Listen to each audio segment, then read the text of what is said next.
Alright, hey, what is up guys? It's me.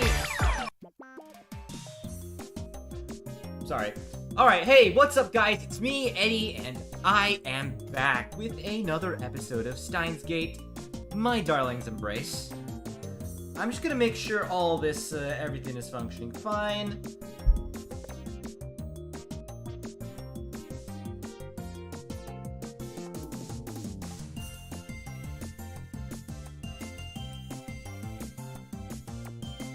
Yeah, everything seems to be working fine. Cool. Load.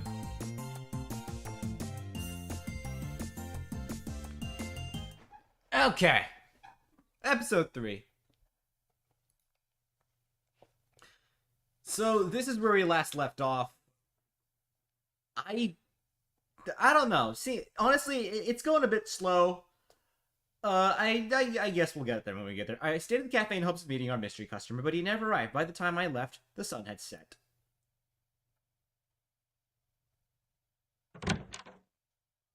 Whoa! I returned to the lab to find Kurisu asleep on the couch. Guts? Huh? What?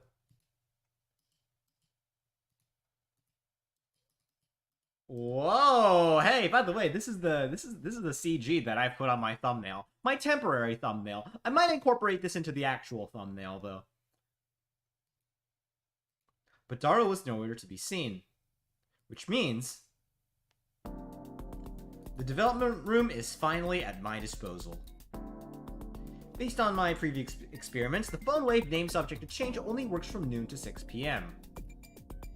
I haven't figured out why we can only... Oh, he doesn't know. Does he know? He doesn't know! I haven't figured out why we can only use that 6-hour window, but that's just how it is. I look at the clock. It's about 20 minutes to 6. Why work fast? I could do an experiment. Dang. As I passed by the sleeping Kurisu, something nagged at me. It wasn't anything particular out of the ordinary. In fact, it was something very ordinary. I'm talking about a Murray pair of headphones. That's right, or at least that's what they seemed to be when Daru was wearing them yesterday. They're sitting by Kurisu right now. Perhaps Daru's... Oh, that's what it is! Perhaps Daru simply left them there. As far as I can remember, that's not where they were yesterday afternoon. Then did Kurisu borrow them from Daru? I didn't think people generally want to borrow other people's headphones. I see what it is. Even so, Kurisu's proximity to the headphones bothers me a little bit. She's been working on her new gadget for the past few days. Perhaps the headphones might be a part of it, at least I think they might be. And if that's the case, I made sure that nothing was coming out of the headphones, then put them in place on Kurisu's head. Aw, she's adorable. I thought for a moment that I'd woken her as I did so, but she was simply muttering in her sleep. I breathed a sigh of relief, but stood still for a minute to confirm that she was asleep. Man,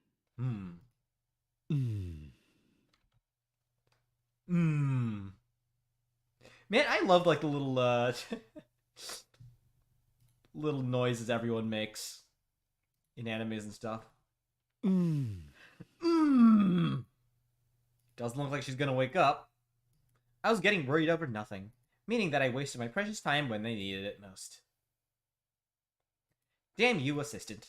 She shouldn't have left something that seemed so important here in the first place. But just as I thought I should get back to my work...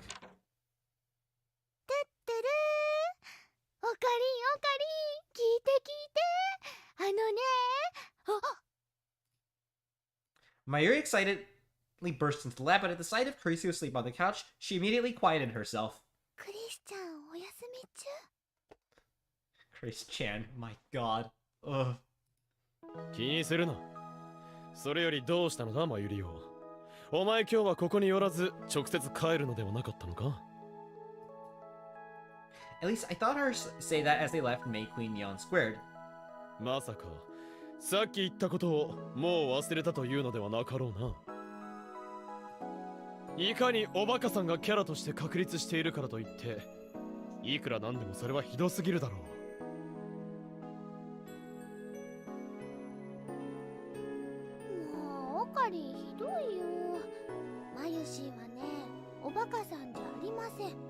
she's so cute. その喋り方がおバカさんだというのだ。 Though admittedly that ditziness is part of Mayuri's charm, so she doesn't need to change a thing. Not that I'd ever tell her that. Why not? それで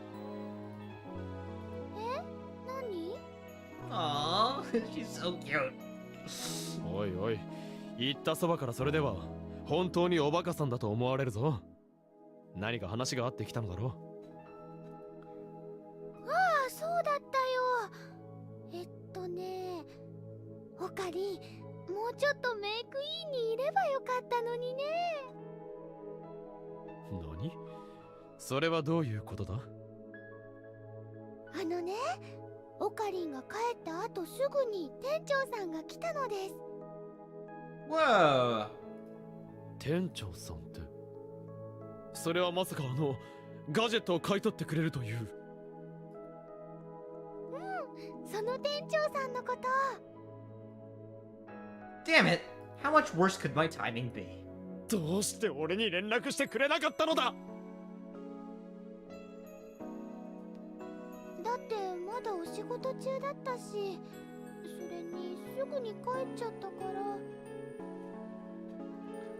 Mayuri's face fell as if she wanted to apologize. I can't rebuke a face like that. あ、でもね、昨日はまだどうするか考えてるみたいだったけどね、今日はちゃんと買い取ってくれるって言ってくれたんだよ。何？本当か？まとめて買い取ってくれるって。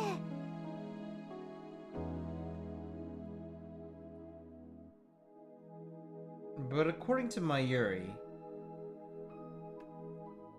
he wanted them at lower prices than we've listed on our website. You guys have a website? How interesting. I would decline the offer saying, you must be kidding, don't look down on us, but that's not an option right now. A starving man can't be picky. That is so real, Okabe. Seems that the buyer's gonna come to get the gadgets as soon as he has a chance. As long as he refills our war chest, I have no problem with that.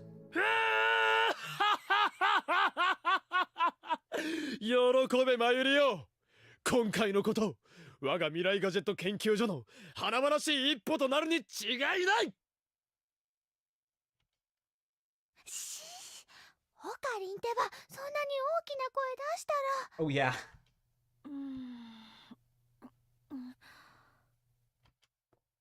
Just as Meyer has prophesied, Kurisu began to stir. Okabe, you dumbass. あれ？オカベ？ Aw, she's adorable. They're all adorable. She slowly opened her eyes and looked at me with uncertainty. Whoa! New music.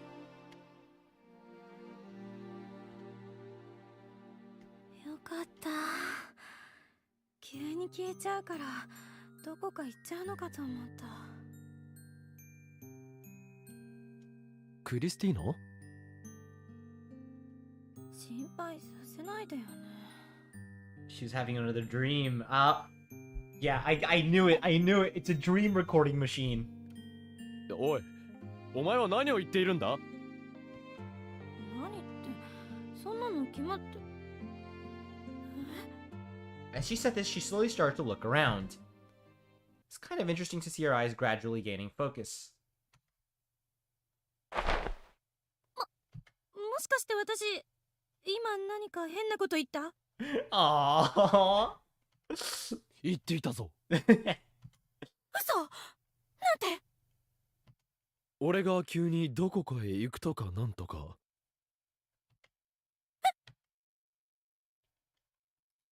Hold on, what? Exclamation. Exclamation mark. Okay. Her face suddenly tensed with nervousness. それだけ？他に何か言ってなかった？ You just said it, come on. 他にか。はあ、そうだな。確かこんなことも言っていたぞ。とてもじゃないけど、私は法王院京馬様の才能にはかないません。一生京馬様の助手として精進します。とな。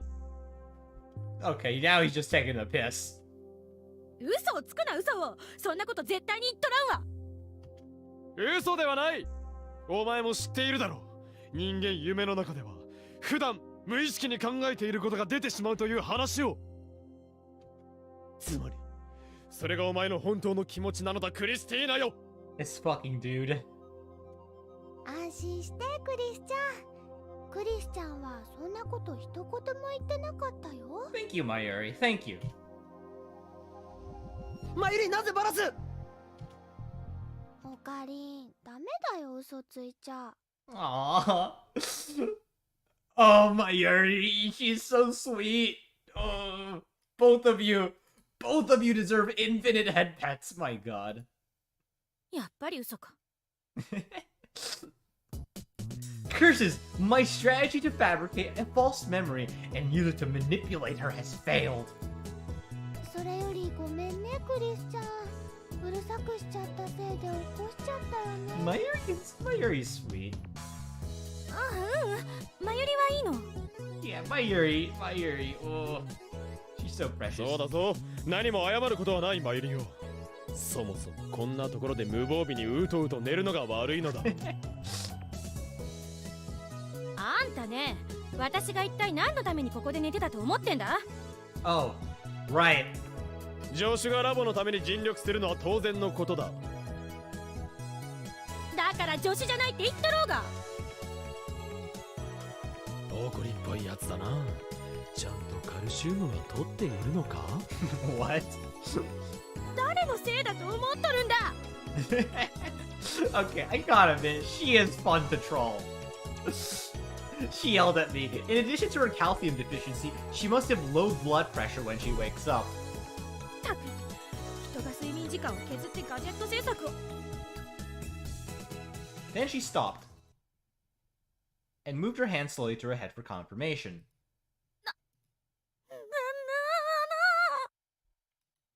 どうしたのクリスちゃん。これ、なんで私の頭に？そこに落ちていたからだ。 So you put them on her head because they were on the floor? What? As he said this, she took a hold of the headphones with trembling hands. 落ちてた。ってことは、まさかあんたが？そうだが？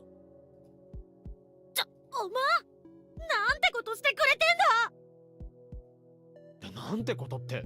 だから俺はそのヘッドホンをつけただけだが。ヘッドホン？ She stops in place looking perplexed. クリスちゃん？ああ、そうね、うん。ヘッドホン。人が寝てる時に勝手にヘッドホンつけるなんて何考えてんのよ。She's suddenly trying to play innocent. This could mean that the theory about those headphones were right on the money. おい、クリスティーナよ。何？ Blushing Kurisu. It's always amazing. お前、何をごまかしている？は？ごまかしてる？何のことかしら？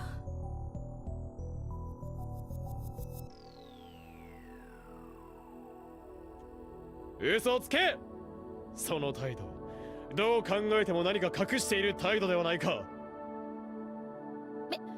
別に隠してなんてないわよ。ならば、なぜさっきあんなに慌てていたのだ？だから慌ててないって。さてはお前、やはり新しいガジェットを。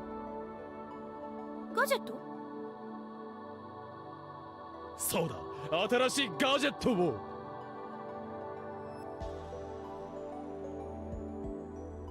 それだ。ああ、いや、じゃなくて、そうなの。新しいガジェットが完成したの。Aww. she's adorable. そうなのか？ Hold on, let me put on an expression that adequately conveys my feelings. ええ、そうよ。What is this? Getting that information was almost too easy. After all, the trouble she went to hide it, I was hoping for something more confidential. すごいねクリスちゃん。また新しいガジェット作ったんだね。まあそんなに大したものじゃないんだけどね。Fine, as long as she's honest, I have no complaints about her behavior. それで新しいガジェットとはどんなものなのだ？ちょっと待ってて、今持ってくから。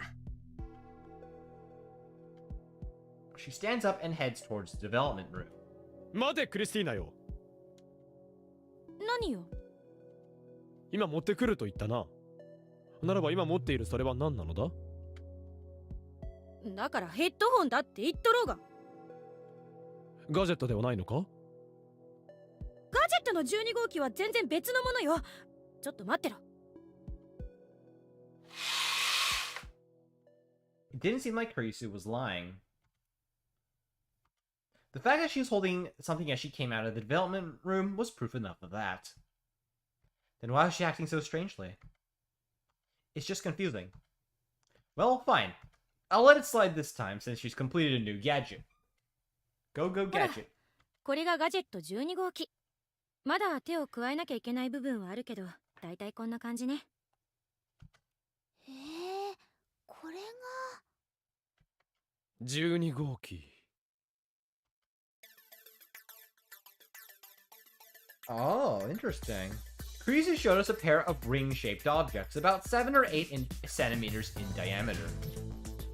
They look like the transformation bracelets kids wear when they're pretending to be their favorite TV. They look like the transformation bracelets kids wear when they're pretending to be their favorite TV heroes. ねえクリスちゃん、これがダーリンのバカなの？待てマユリ。なんだそのダーリンのバカーとかいう妙な名前は。だってね、みんなでどうするって言って決めたんだよ。オカリンだってそれでいいって言ってたのです。そうなのか？ I looked over at Kurisu, who silently nodded. マユシーはね、ラブラブブレスレットちゃんズがいいって言ったんだけどね、ダル君がダーリンのバカーがいいって言ったの。 I feel like that's a reference to one of his games. ちなみにクリスちゃんは愛情測定器。Oh! その愛情なんとかでオカリンは Oh my god, what was it? エターナルエンゲージといったところか。 Did he actually get it? 何？岡部あんたひょっとして覚えてるの？いいや、俺ならばそう名付けるだろうなと思っただけだ。Oh my god, they're in sync! I love that. なるほどね。過去が変わっても12秒は変わらずか。I will say that hearing the suggested names alone has given me some understanding of the function of the future gadget number 12. I assume that when two people put on their respective bracelets, this measures their affection for each other. When asked Kurisu and Mayuri for confirmation, they said my guess was close. 要するにここについているセンサーで体温、血圧、脈拍、発汗状態などを逐一調べて心理的な変化をモニターしてるの。それでもし片方が変な気を起こすと浮気してるってみなして電流が流れるんだよね。 What? なるほどな。それでダーリンのバカーなのか。誰がつけそうな名前だ。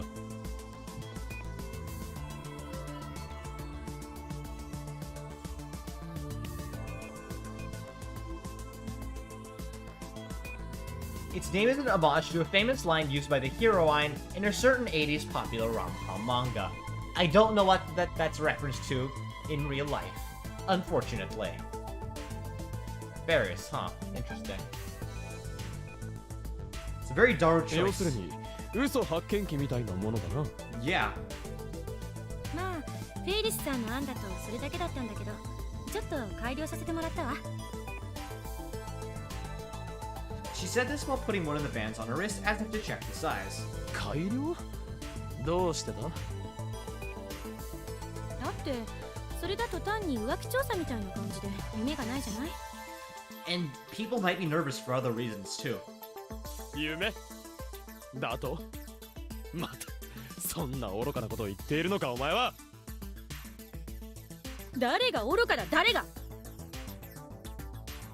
愚かが嫌なら頭の中がスイーツと言うしかないな。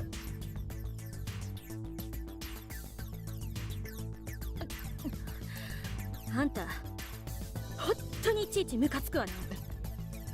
That's his best charm, what can I say? まあまあクリスチャン、オカリンは Whoa! クリスチャンのことを気に入ってるってことだよ。 Whoa! あのね、ちっちゃな男の子がついつい好きな子をいじめちゃうそんな感じなんだとマユシーは思います。I mean, she's not wrong. 何わけのわからんことを言うんだマユリン。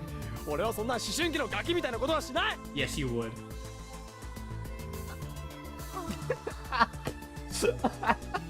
Oh my お god. 前も何赤くなっている。なってないわよ。 It's all because my area had to say something weird all of a sudden. I need to change the subject fast. それだ。これは一体どうやって使うのだ。 Okame, you would exactly do that. You even admitted to me that in the other game, in the original game. You dummy. ああ、それは簡単。単に腕にはめてスイッチを入れるだけ。腕にはめて。 I put the wristband on my right wrist. That's where I usually wear things like this. Though physically, I use them to seal the power of my right arm, which is wont to go awry. I feel like that's a typo. 言っとくけどスイッチは押すなよ。絶対に押すな。絶対だからな。 Why not? Kurisu looked desperate, so the contrarian in me was tempted to turn the device on just to see what would happen, but I resisted. しかし何もそこまで必死にならなくてもいいだろう。どうせ実験もしなければならないのではないのか。それはそうなんだけど、その前にちょっと問題があって。問題なんだそれは。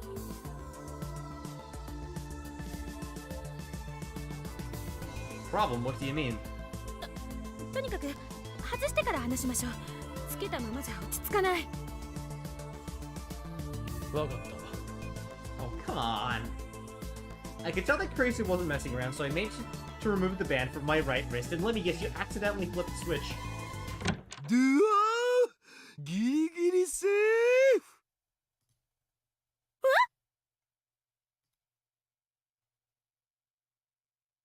The door burst open and Dara rushed into the lab. Surprised by the sudden sound, Kurisu jumped in alarm. And then... Oh my god, of course, of course. I could have sworn I heard a strange electronic sound. あ、ダルくんだ。トゥットゥルー。どうしたの？そんなに慌てて。 Okay, okay, I see where this is going. ふぃー。いやー、今からニヤ生でブラチューの特番があるのをすっかり忘れてて、慌てて帰ってきたんだお。I also have to watch some stuff today. Bloodtoon.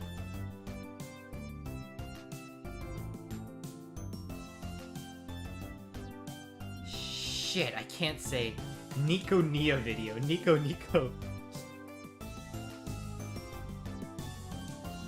Nico Live. I know that's a real thing. But yeah, no, I gotta watch a Fate Strange Fake yesterday. By the way, it's Valentine's Day tomorrow. Did you know that, guys? I will be making a special Valentine's stream. It's just gonna be this one. It's just gonna be episode 4. そうだったね。マユシーも忘れてたよ。普段は余計な運動をしたがらんくせに、こういう時は走って帰ってくるのだから現金なものだな。僕だってやるときはやる男なんだお。キリ。 All of you need a workout. Come on. すごいね。言っておくが、誰も褒めてなどいないぞ。こんな話してる場合じゃねえよ。なあマキセシちょっとの間パソコン使っても大丈夫っしょ？ん？マキセシ？ Oh god. Confusion in Daro's voice continued to rise. なあなあオカリン、なんかさっきからマキセシがものすごい表情でプルプル震えてるような気がするんだけど、気のせい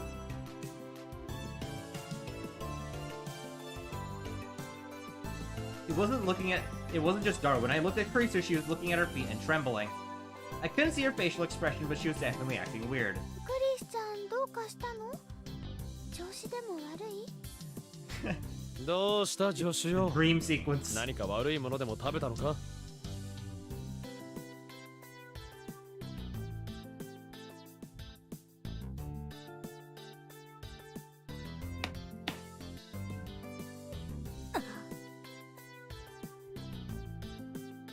あ？あん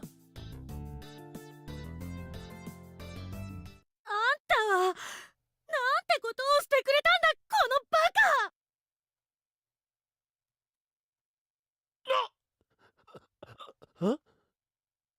Hey, he didn't do anything wrong.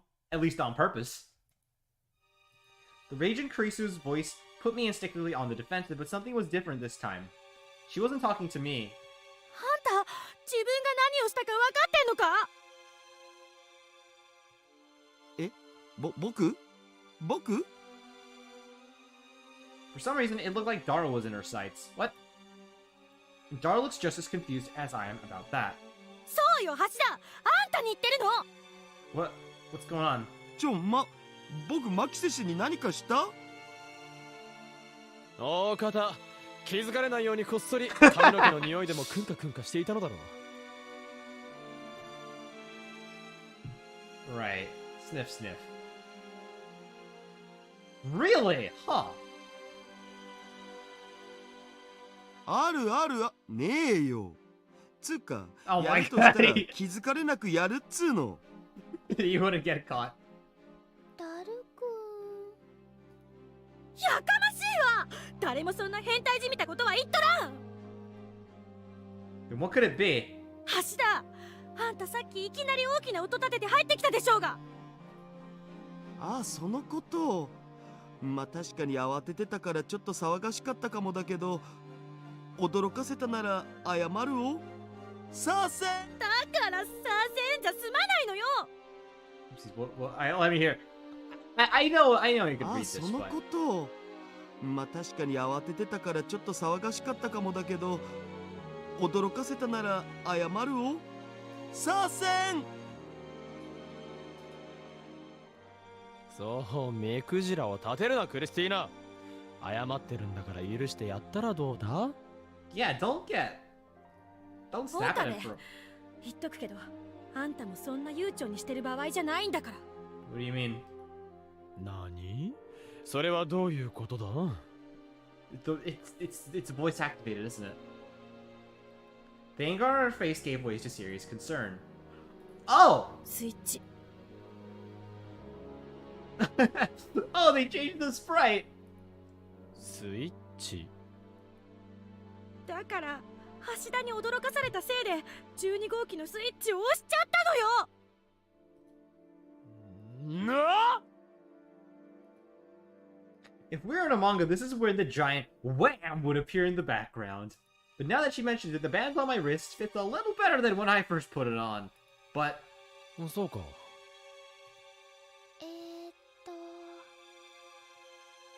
12号機ってもしかしてダーリンのバカが完成したん？ちょっと何よその反応。いや、だってなあ。oh, they can't get it off, can they? あ、もしかしてその腕にはめてるのがそうなん？ To be honest, none of us really got what Kurisu was so worked up about. あのな、スイッチを押したってことは12号機が稼働したってことだぞ。そんなことは分かっている。しかし問題があるならもう一度スイッチを切ればいいだけではないか。I reach the bracelet on my right wrist and look for the switch to turn it off. But どうなってるのだこれは。オカリどうしたの？スイッチらしきものを押したが何の反応もない。え？ I pressed it again. Still nothing. Kurisu looked at us with eyes as cold as ice and spoke with a voice even colder. 無駄よ。無駄？無駄とはどういうことだ？このガジェットのスイッチ、オンはあってもオフはないのよ。It took a while for me to understand what she was saying. It can turn on, it can't turn off. But that would mean... もしかしてスイッチ入れたら切れないってことですか？わかりません。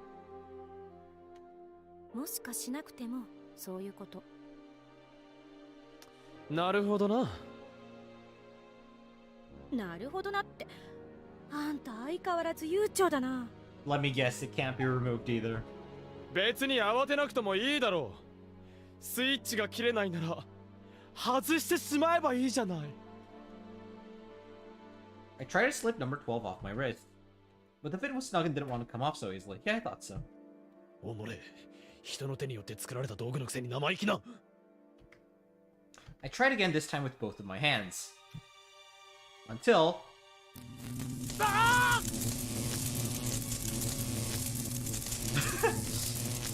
Electricity shot through my right arm.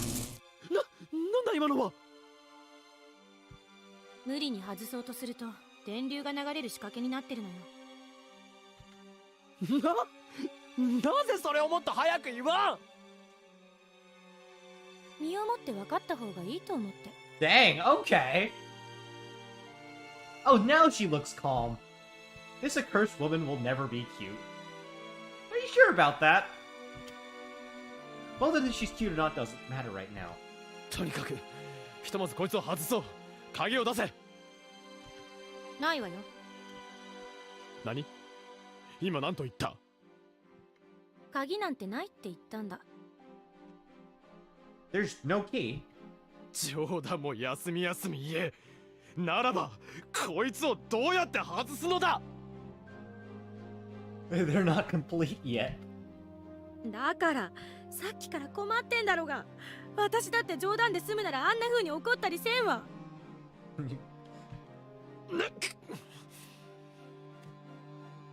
What she says makes sense. おい女子よ、なぜこんなものを作ったのだ。作れと言ったのはあんただろうが。俺は知らん。それはあんたが D メールを送ったからで、私たちの中では間違いなくあんたが言ったことになってるんだ。Excuses, excuses. We're starting to get mad at each other. そんなこと俺のしたことではない。とにかくすぐにこいつを外せ。できるならすぐにやってるっつうの。大体緊急事態への対策を怠って何が科学者だ。The same goes to you, buddy. うっさいわね。最初から未完成だと言っただろうが。あんたこそ記憶力ないんじゃないの？何？ Oh my god. なんだ？ We're starting to get at each other so intensely that our foreheads nearly touched. Sparks seemed liable to fly at any moment. However... Oh, so that's what this cutscene is. Oh my god. Okay. Sparks didn't fly, but electric currents flowed. Continuously. 右腕、俺の右腕が。オカリン、オカリン、こんな時に中二病発病させてる場合じゃねえっす。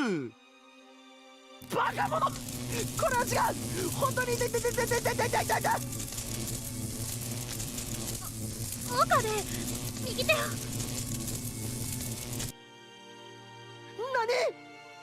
何？ Just do it! いいから手を出せ。 I give her my right arm as the electricity surges through me. She then took my right hand in her left. 何を？から。 Our hands were as one, her left over my right. And the current flowing through my arm ceased. 止まった。 They cancel each other out.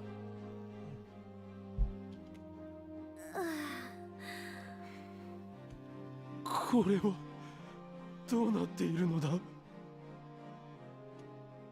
っき言ったでしょ、改良したって。浮気だけじゃなくて喧嘩したり怒ったりすることで二人の感情が高ぶると電流が流れるの。 Dang. Apparently Kurisu's adjustments also involved getting rid of a removal mechanism. She wanted to make sure the device could help a couple make up instead of simply punishing the cheater. Truly an idea befitting of a modern woman. What? やっぱりお前のせいではないか。これだから彼氏いない歴イコール年齢の恋に恋して恋しちゃうメリケン処女は。 Shock. うるさいわこの DT。 なんだと。 Oh my god. 何を。 二人ともやめた方がいいよ。じゃないとまたピリピリってなっちゃうよ。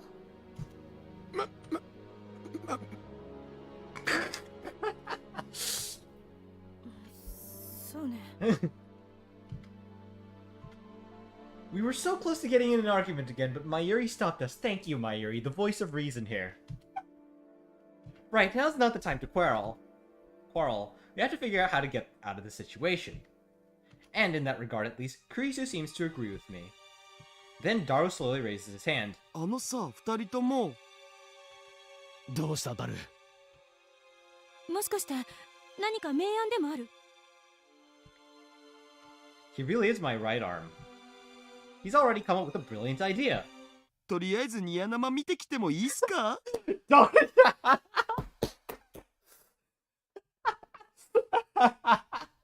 Oh, Daru, I love you, man. I love you so much. This is the fucking goat. The fucking goat. Daru, the fucking goat. Oh my god. Oh my god. ダメに決まっとろうが。 Oh my god, this is so fucking stupid.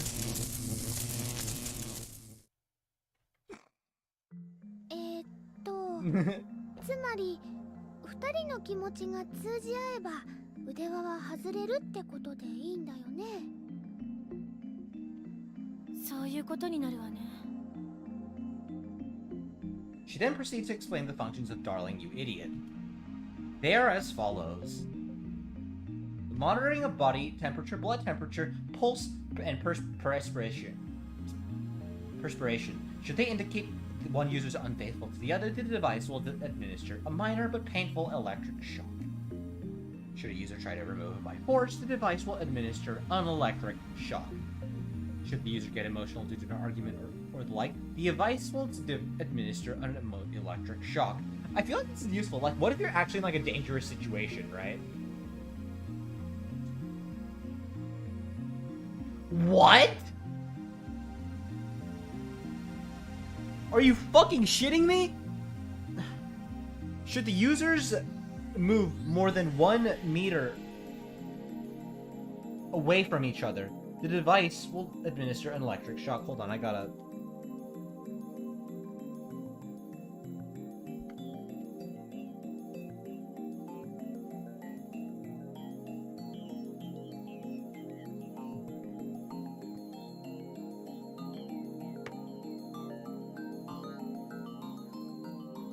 Should the users hold hands, the shocks will cease. And the device will come off once it judges that its users' feelings are intertwined.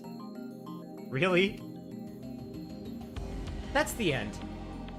This means that the bracelets monitor and analyze the emotions of their wearers based on physical indicators, but there's no practical data proving their accuracy. And while we could just wait for the battery to die, this gadget uses both a primary cell and a solar photocell, so it would last at least a week. Meaning that our only options for removing this are to get Shocker Cell silly, or for Kurisu and I to get into sync. Right, we know what this is.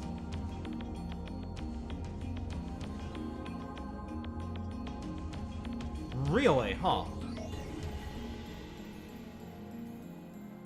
Mayuri laughs it off as if it's an easy task, but Karisu and I knows how difficult that's gonna be. それにしてもさっきから2人とも手をつないだままとかリア充爆発しろ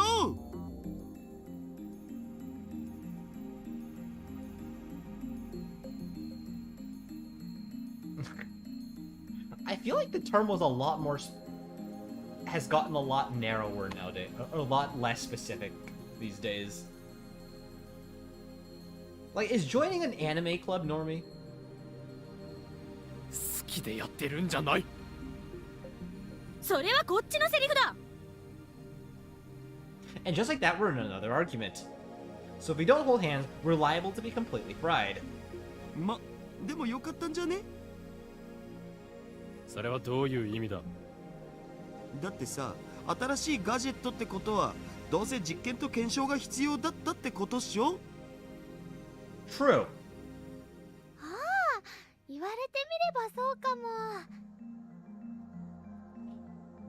Mayuri agreed with Daru.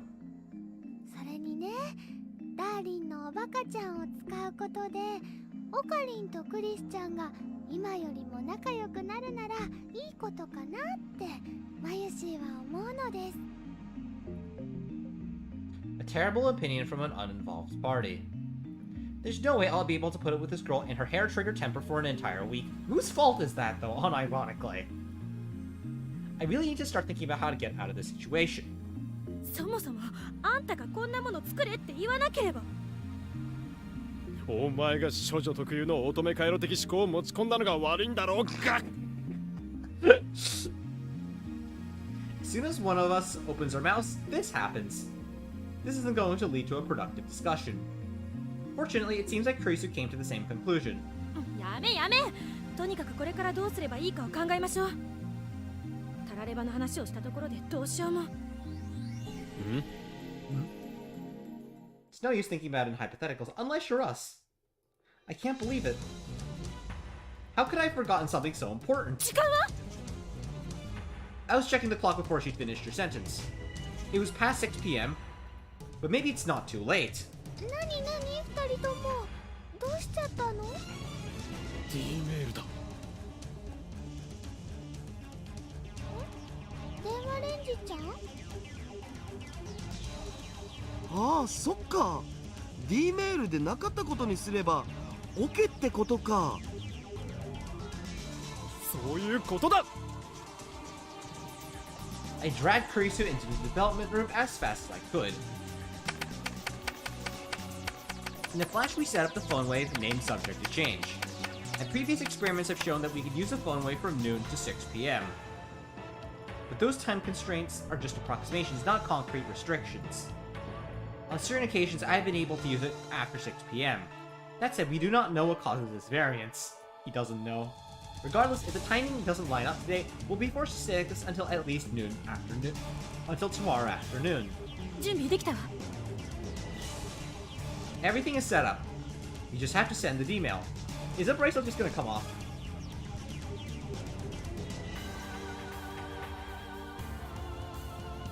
I took out my phone to write a message and stop as if I were struck by something. 何やってるの岡部、早くしないと。一体いつにどういう内容のメールを送ればいいのだ。それは。 You can send up to 3 emails of 6 full-width Japanese characters or 12 one-byte English characters each. With proper timing and concise writing, we can deliver a message within the time limit. I have to be careful. I told myself just as much the other day. やっぱり新作ガジェットの開発を中止させるべきじゃない。そうだな。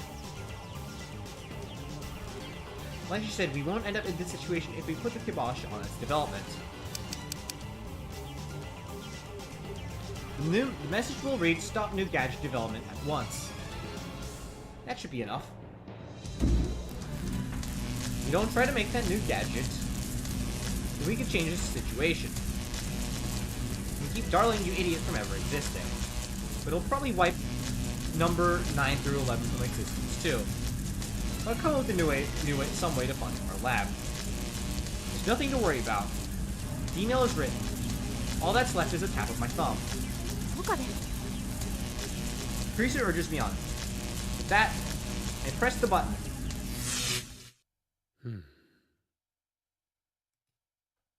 岡部どうしたの？考えてみれば新作ガジェットの開発自体を中止する必要はないのではないか？まあ確かに言われてみれば。 We put so much time and effort into making new gadgets that throwing them away feels like a waste. And if we erase them, there's a chance that we won't be able to escape bankruptcy. でもじゃあどうするの？要は12号機さえなんとかなればいいのだろ You う。 don't even have to stop it, you just have to say don't put it on. ならば12号機の制作を中止にすればいいのだ。 If we put a stop to that alone, we could keep the other gadgets. Well, which would still let us make money. We just have to change the wording from new gadget to number 12. じゃあそれでいいから早く送りましょう。 I readied my phone and adjusted the message. Stop number 12 development at once. That should be the end of number 12. We can finally free ourselves from this hell. Number 12 will be wiped from existence before its development can even begin. Teresa will never come up with her sickly sweet idea or her odd adjustments. Everything should be squared away. All I have to do is press the button, and our problems will be solved. どうした岡部？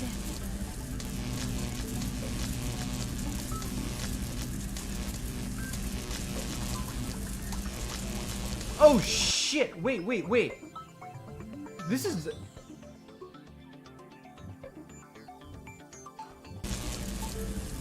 いや、なんでも。 That's right, there's nothing to be worried about. Number 12 will never be created, and we won't have any problems. ちょっと岡部何してる？いや、考えてみれば12号機も悪くないような気がし Okay, たな。 I see, it's my own indecisiveness. In fact, with a few improvements, I think that number 12 could become a decent gadget. It might even be a big hit. I can't let that chance slip through my fingers. やはりここは12号機をはめないように言うだけでいいのではないか？ I'm surprised that's not the first that's not the first thing you immediately thought of. 分かった、もうそれでいい。何でもいいから早くしろ、時間がない。そうだな。 To increase the support, I changed the message yet again.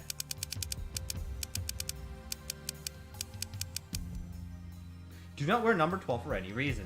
That'll do.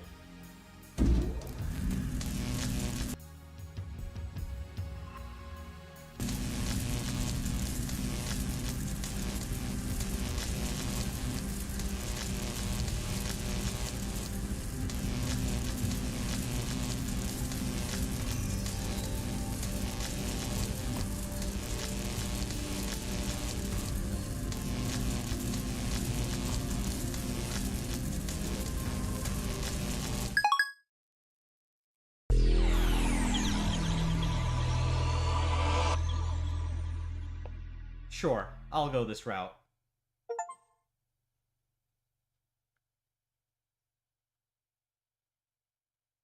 Feels like my feet are barely touching the ground as my field of vision blurs. Slowly but steadily, the world begins to take shape again. It regains its true form. As the effects of reading Stein begin to fade, I see that the world before me, the lab I was in, has changed. I slowly raise my right hand. Number 12 is gone. There's no doubt about it. The D-mail worked. I jump to another world line. As soon as I sink into the couch, I let out a long sigh. I hear someone breathing beside me. I was so focused on the changes to the room that I didn't realize I wasn't alone in the lab. I shift my gaze to see who it is, and I find myself left breathless. What? Whoa! Whoa. This is truly unexpected. Lukaku is facing me, eyes closed. What's going on? What the hell is Lukaku doing? Lukaku lets out a rather seductive sigh from between his lips. Wait, was Lukaku a guy or a girl in this timeline? It doesn't look like he's sleeping. Lukaku's tiny shoulders are trembling. It's almost like he's waiting for something. Waiting? But for what? Wait, I've seen this before. I mean, not in person, of course. I've seen this in movies and manga. And if I'm right, could he be waiting for A kiss? Wait, hold on, Okabe Rintaro. There's no way that's what this is. I mean, we're talking about me kissing Lukaku. Oh, I know, this has got to be some kind of prank. He probably lost a bet or something, so I have to draw something goofy on his face. That's gotta be... Oh, no. If not, oh, it could also be that. He probably got something caught in his eye. He's waiting for me to help him get it out. What? This all totally makes sense. No, it doesn't. I don't get it either. At least it should have, but Lukaku parts his lips to speak. Okabe-san. He whispers my name with his tiny lips. Wait, I forget, is Lukaku a guy or a girl in this timeline? I can't tell. I can feel my heart pounding the second I hear his quiet voice call out my name. It's like he's asking me to do something. This has to be... No, it can't be. Why would Lukaku and I ever be in a situation like this? Yeah, Lukaku is extremely pretty, considerate, and quite cute, but he's a man. That's when something crosses my mind. Could he be a girl now? For example, what if someone else sent a D-mail and that resulted in Lukaku becoming a girl? I find it doubtful as to whether... Okay, so actually, there's a really interesting theory that the main reason why the whole vegetable shtick worked was because Lukaku was, like, intersex to begin with. So even Lukaku in the original timeline has the XX genes, but it's just, like, something went wrong in his, like, during his hormonal development, and eating more vegetables is what managed to kick that hormone, like, into right balance. That's like an interesting theory I've heard. So, you know. And that's, and I don't know, I feel like that actually makes a bit of sense. That's my headcanon. But it might be possible if one were to send a email to his mother or something. It doesn't seem out of the realm of possibility, maybe? But even so, that doesn't explain the current predicament I find myself in. Even if Lukaku is a girl now, that doesn't explain what she's up to. In any case, I need to think about my next move. I attempt to get the juices flowing in my brain. Unfortunately, it's still chaos up in the noggin. Seconds pass without a single solution coming to mind, and so... Okabe-san. Lukaku slowly opens his eyes. What's going on? ああ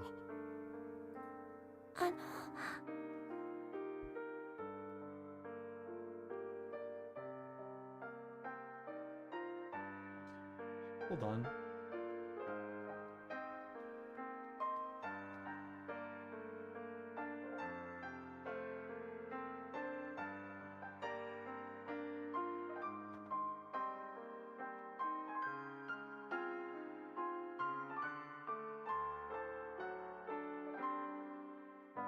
Wait.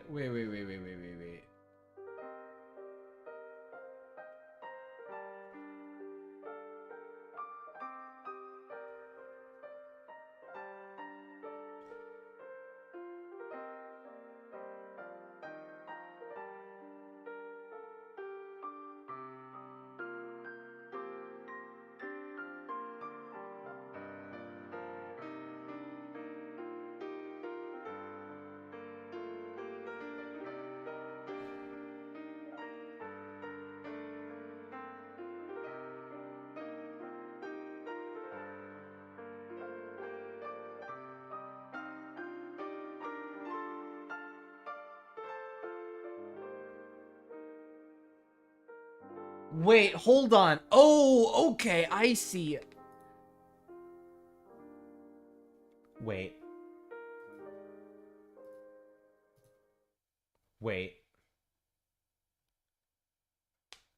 I got it.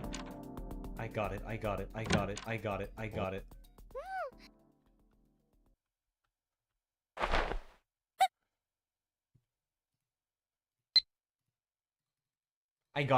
guys. I got it.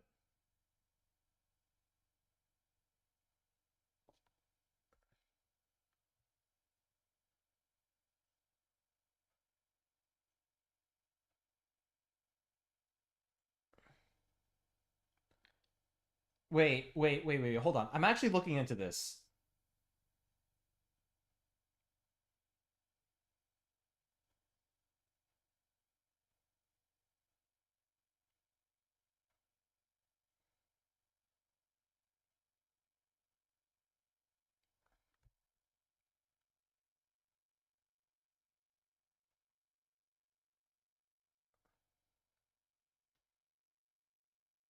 Hmm. Hold on. Hold on.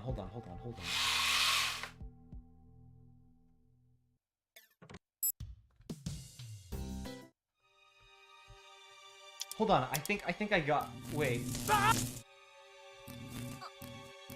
Wait. 準備できたわ。 Okay. Wait. Wait.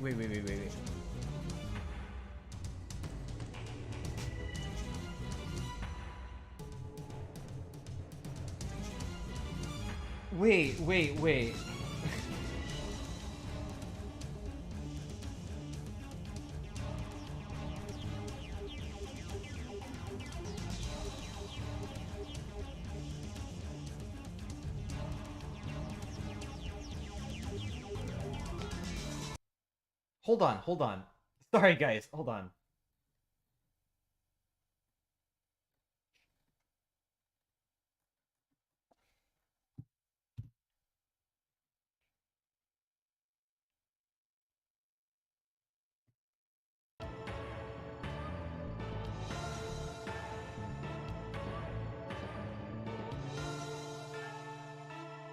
Hold on. I'm gonna...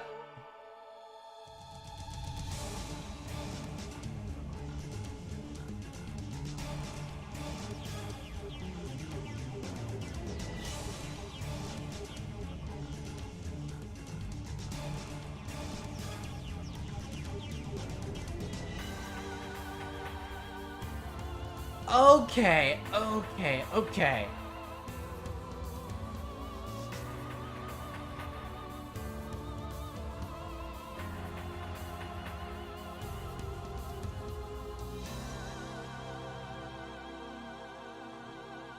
Navigate to your contacts.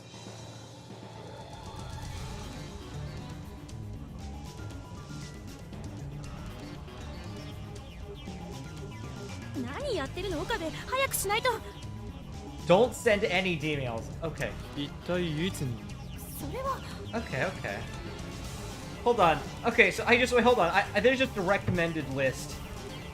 I got it. This is where it all branches out. Okay. やっぱりそうだな。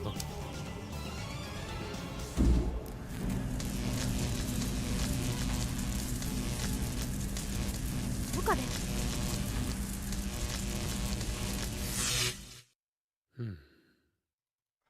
岡部。考えてみれば。まあ確かに言われてみ。でも要はならば12号機の制作を中止にすればいいのだ。じゃあそれでいいから早く送りましょう。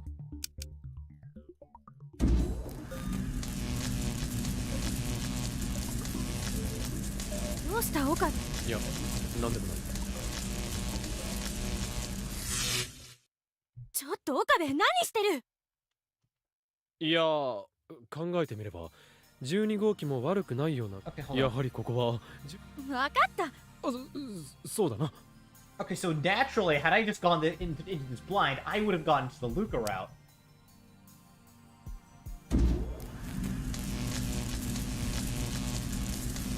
Then it'll be a fine product. In the end, everything will work out perfectly, but is there any other way? Is this truly the best choice? Shouldn't we think it over once more? Carefully. Yeah? There have to be alternatives.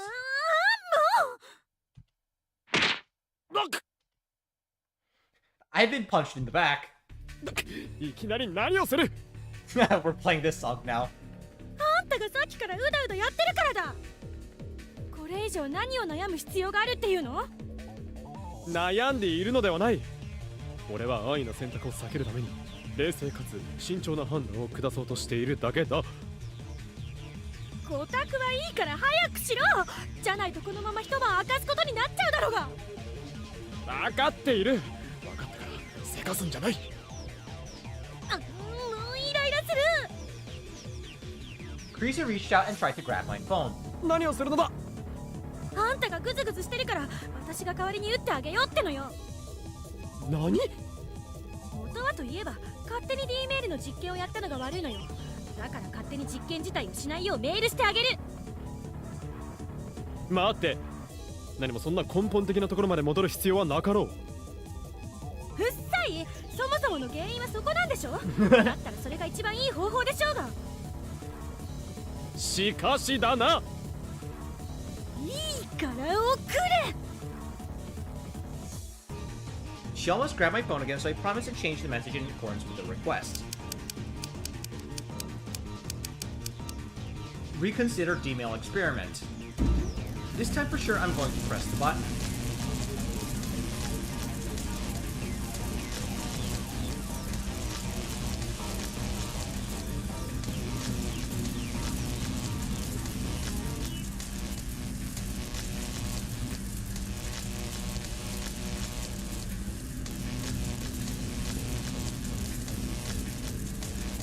Oh lordy, I actually have to reply to the mail. You don't have time to be indecisive. All I have to do is press the button. Then my email experiment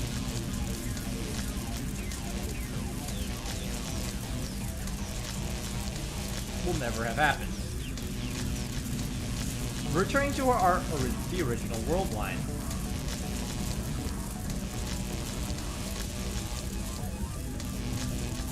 There's nothing to be indecisive about. 早く。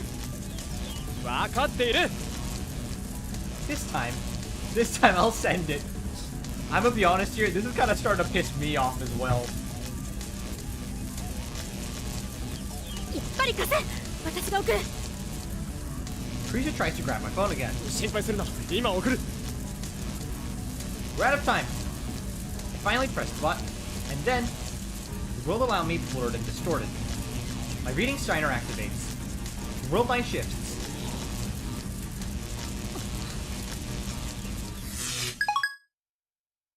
Or not. This means that we were probably too late.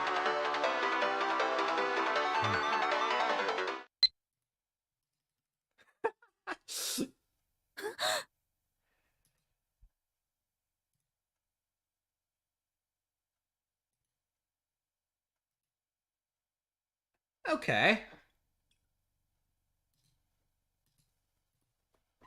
Carissa and I looked down at our wrists in unison. We blinked several times to make sure. But no matter how many times we blink, number 12 remains affixed to our wrists. I checked the clock, 6:15 p.m. While our time constraints were vague and mercurial, I suppose late is late. ちょっと貸せ。 An enraged Kurisu snatched my phone away. She types a message. Sends it. Nothing happens. Still nothing happens. She looked almost pathetic trying to send the email over and over again. It was too tragic a sight to keep watching, so I put my hand on her shoulder. もうよせ。諦めろ。お前の気持ちはわかるが、これ以上やっても無駄だ。 I feel like this is incredibly out of character for Okabe. I am gonna say. Just not sending a D-mail 3 frickin' times. Or 4 frickin' times? She turned and looked at me straight in the eyes. Her face was contorted by sadness as she snarled out. 己のせいだろうが。 Her voice was fraught with tears. 何がこれ以上やっても無駄だよ。かっこつけちゃってアホか。そもそもあんたがさっさとメール送らないからこんなことになったんだろうが。 Look, I'm trying to get all the routes, okay? And the guide that I looked up just now recommended that I don't do anything. まあ、待 My て。 first round. 落ち着け。これが落ち着いてなんていられるか。どうするつもりだこれ。だから落ち着けと言ってるんだ。さもないと。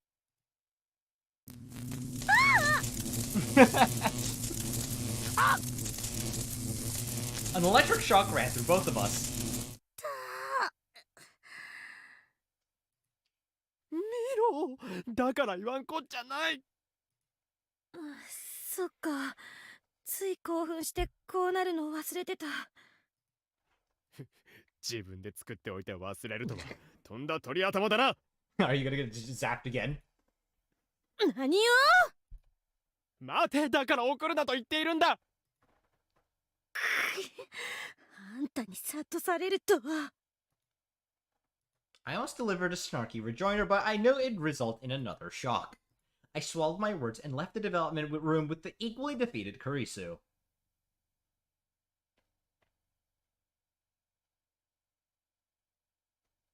Euphoria, Pitful, Grief. ねえねえ、どうだった？うまくいった？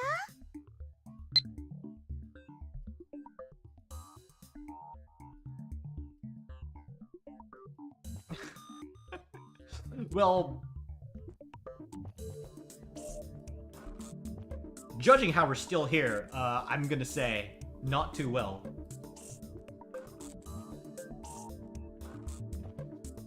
We return to the main room to Mayuri's Inquisition. Hold on, let me just check something.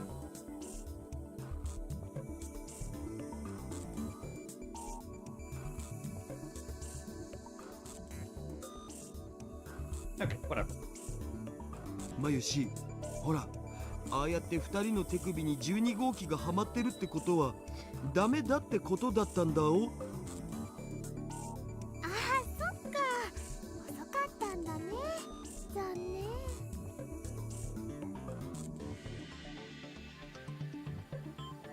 As if I needed more proof of the D-Mail's failure, Dara and Mayuri's awareness of the situation has made it abundantly clear, though I hardly cared at this point. I was focused on finding another solution. I recalled number 12's basic functions. Monitoring functions,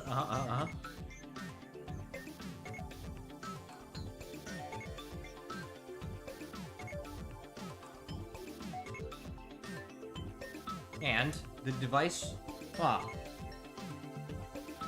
feel like it's a little bit forced, though. Meaning that for the next 18 hours, Kurisu and I are effectively joined at the hip. And I really can't imagine that we'll be able to satisfy the device's removal condition in the process. If only because it's me and Kurisu. It's hard to think that the 18 hours stuck together will improve our relationship. で、どうする？どうすると言ってもどうしようもなかろう。言っとくけど、私は一晩中あんたとこの状態で過ごすなんてごめんだからな。それはこっちのセリフだ。 These two. まあまあ、二人とも落ち着いて落ち着いて。 Thank you, Mayuri. Mayuri put a gentle end to the argument. Just in time, too. If the words had started flying, the electricity would have, too. 何度も同じ過ちを繰り返すなんて学習能力がないんじゃないの？ Pot, meat, kettle. やっぱりね、せっかくなのでオカリンもクリスちゃんもこれを機会に仲良くなっちゃえばいいとマユシーは思うのです。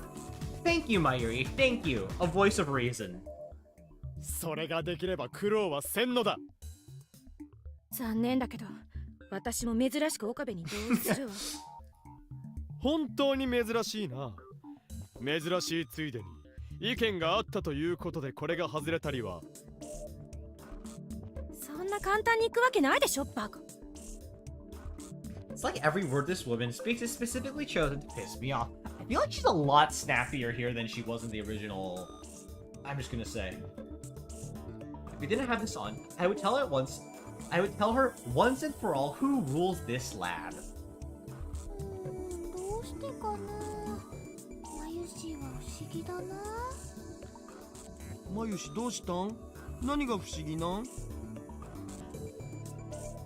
ってマユシーはオカリンともクリスちゃんとも仲良しだよ。だったらオカリンとクリスちゃんが仲良くなってもいいはずでしょ。いかにもマユリらしいのほほんとした意見だが、それが可能ならば人類皆兄弟、有志より常に謳われてきた平和と友愛の世界はとっくに実現されているだろうな。兄弟か。マユシーとオカリンは兄弟みたいだけど兄弟じゃないから、やっぱり無理ってことかな。Mayuri, he's so sweet. 結果的にはそういうことになるのかしら。言葉の意味はよくわからんが、結論は合ってるんがすげえ。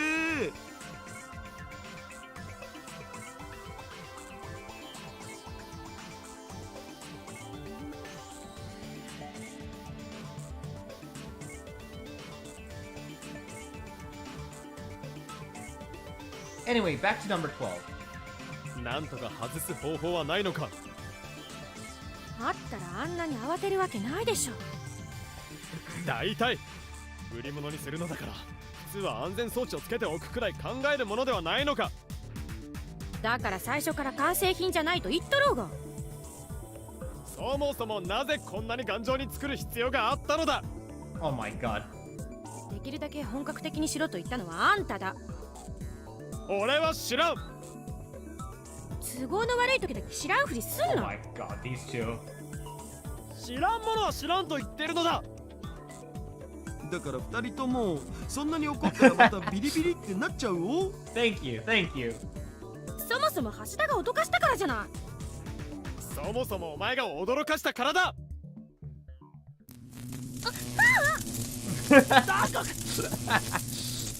ほら言わんこっちゃない。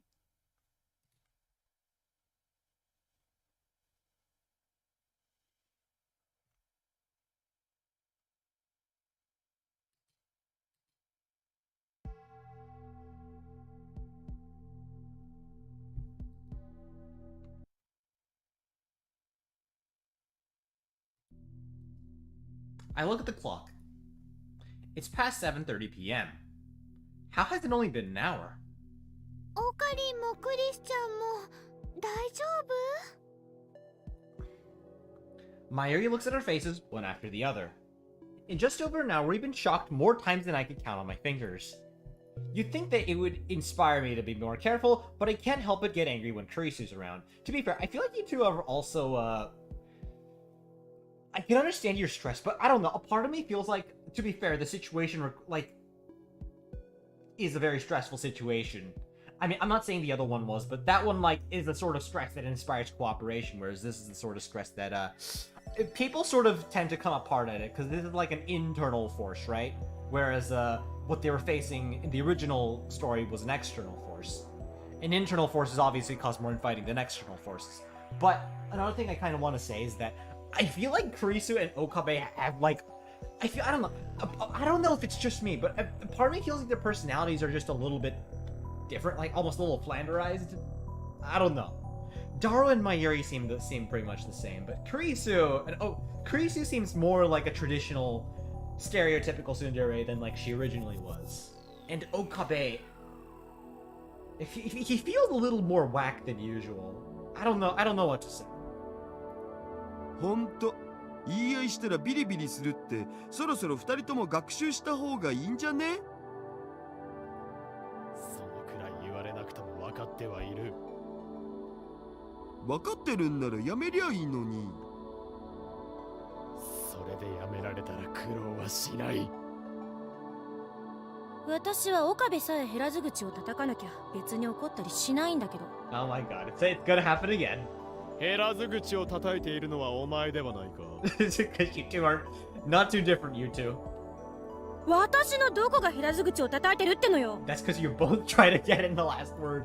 今のが減らず口でなくてなんだと Oh いう my のだ。 god, it's good. Oh my god. Just like that, we're in an argument as soon as we open our mouths. But my body can't keep taking these shocks. It's only been an hour. Will we even able to survive until noon tomorrow? ねえマユシーは思うんだけど2人とも手をつなげばいいんじゃないかな。え？ああ、そういえば手をつなげばビリビリは発動しないんだっけ。 That's true. I had just gone over 12 functions too. What's wrong with me? I completely missed the obvious solution. 岡部。 Kurisu gives me her left hand. おお。 I nod slightly and offer my right. We hold each other's hands. おお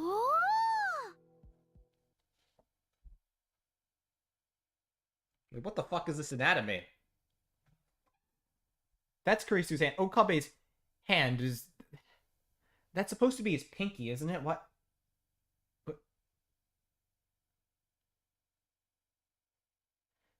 Okabe's hand's a little bit weird. It's drawn a little bit weird, I'm gonna say. さっきまでいがみ合っていた同士が固い握手とか、全俺が泣いた。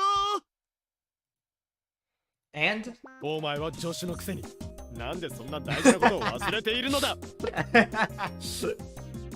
んたこそさっき聞いたのに忘れてるとかバカなの？死ぬの？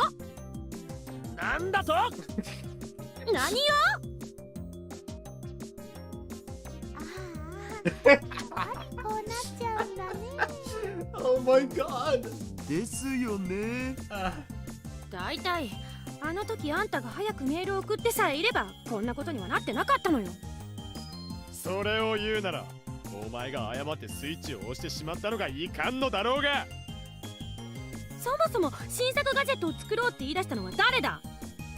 あの時お前がタイムトラベルの講義などしているから。 Wow, going back that far, are you?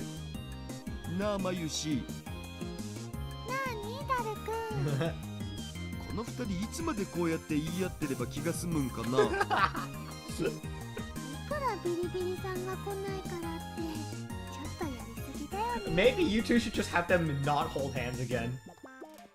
でもさ、こうやって見てるとあれみたいじゃね？ Oh my god. あれって血は喧嘩。確かにそうかも。誰が血は喧嘩よ。 That's right, you two. Just keep teasing him more. This is gonna work. そうだ、一体これのどこをどう見たら血は喧嘩に見えるというのだ。 Oh my god. どこをどうって。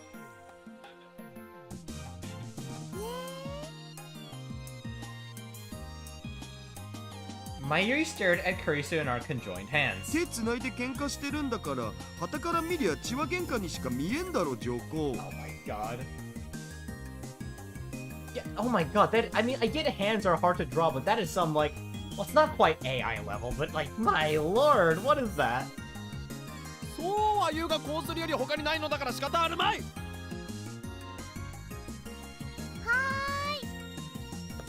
ーい。 Mayuri abruptly raised her hand. はいまゆし。二人とももういい加減に喧嘩するのはやめた方がいいと。Unfortunately, Mayuri. 思います。 Oh shit, sorry, I interrupted you. As unfortunately, Mayuri, as ideal as that would be, the world does not work out in ideal ways. つうかさ、二人ともさっきからずっと同じこと言い合ってんじゃん。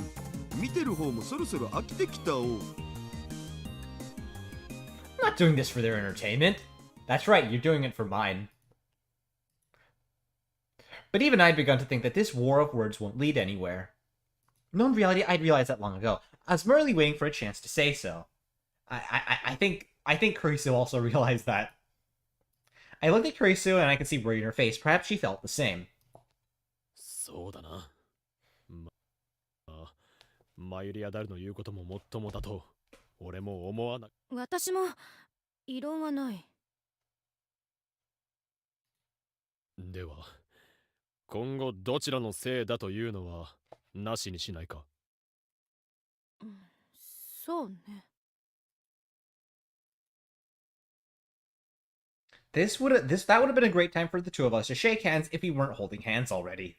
This probably won't put an end to our arguing on a large scale, but it feels like we have a temporary truce at least. それで今日は二人ともどうするのかな。え？どうするってどういうこと？だって確か二人とも1メートル以上離れられないんだよね。クリスちゃんはお茶の水のホテルで暮らしてるんだっけ。冗談じゃない。岡部と一緒にホテルに行くなんてごめんよ。I had the perfect retort lined up, but knowing that it would spark another argument, I managed to hold my tongue at the very last second. それじゃあ二人ともここに泊まるってこと？やむをえんがそうせざるを得ないだろうな。クリスちゃんも？仕方ないけど、それしか方法がないならそうするしかないわね。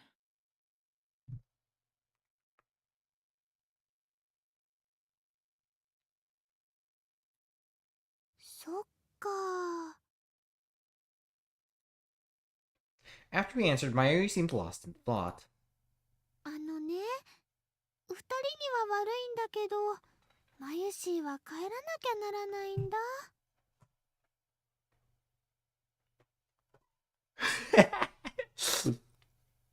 まあそうだろうな。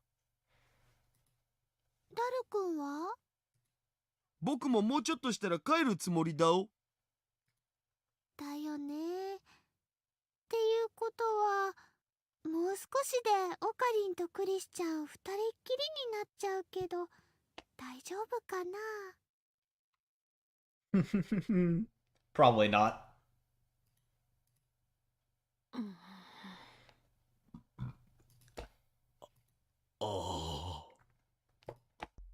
That's right.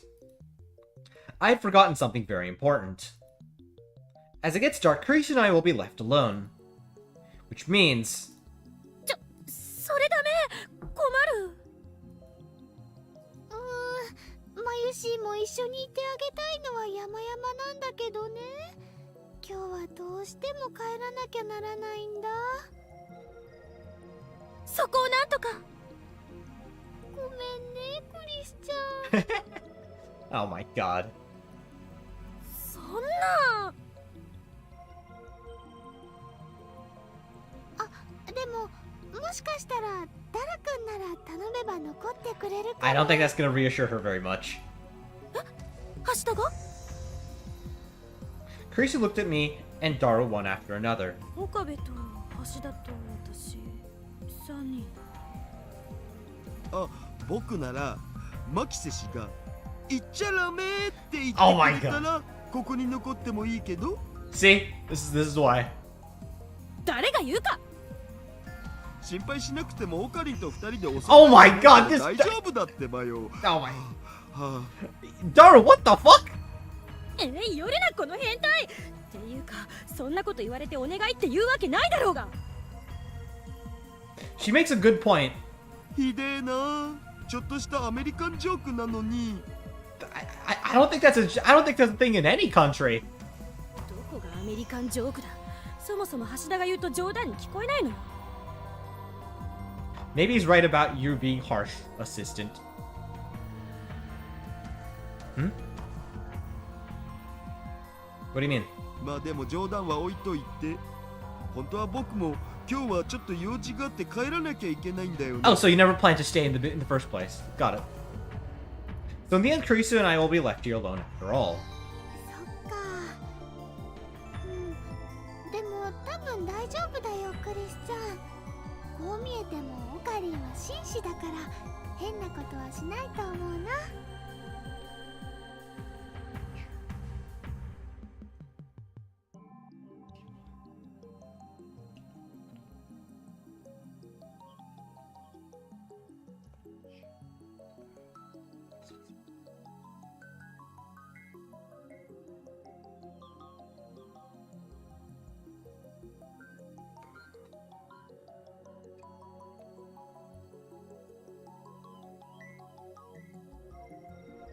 そうだよね、オカリン。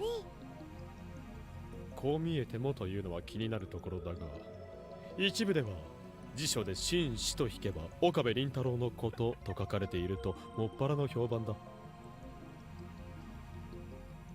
ほらね。だけど紳士は紳士でも Oh my... 変態紳士だったりするかもなのだぜ。 You're not helping, Daru! なおさら信用できんわ。というか常習よ。お前、今までだって何度もここに泊まっているだろう。今さら心配することもあるまい。あのな、どう考えてもいつもとは状況が違うでしょうが。 I'm just trying to tell you not to worry, damn it. とにかく変なことしようとしたら大声出すからな。お前こそ妙なことしたら許さんからな。なんで私がしなきゃなんないのよ。 What an annoying conversation. Think about it, she's just my assistant. We're only gonna spend one night together. What does she think I'm going to do? What? だが、俺が何？助手が機関の手先なのではないかだと。心配するな。たとえそうだとしても、あんな尻にもう残るような女に惑わされる俺ではない。Wow. Wait, did he already make that joke? I don't know if he made that joke in the original. おい、何気に失礼なこと言ってないか？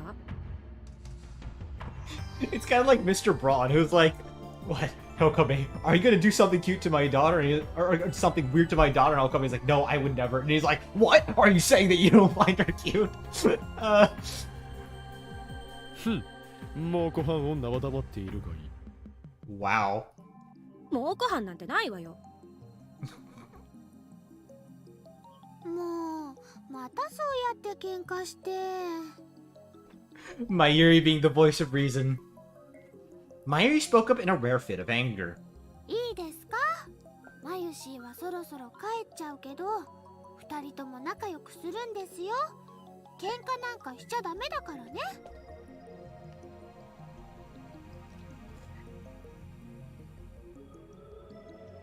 はい。すみません。二人ともいいお返事です。それでダラ君はどうする？あ、僕も帰るよ。とその前にオカリン、なんだ？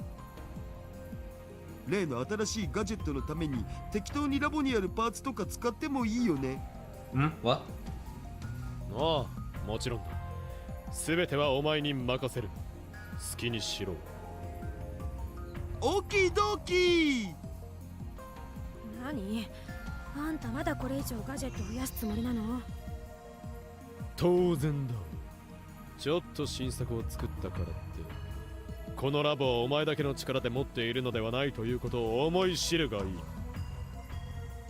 誰もそんなこと思っとりゃせんわ。はいはい。それじゃあマユシーたちは帰ります。二人とも仲良くね。オカリン、一緒に魔法使いになろうなって誓ったあの日のこと忘れるなよ。Oh my god. I never agreed to that.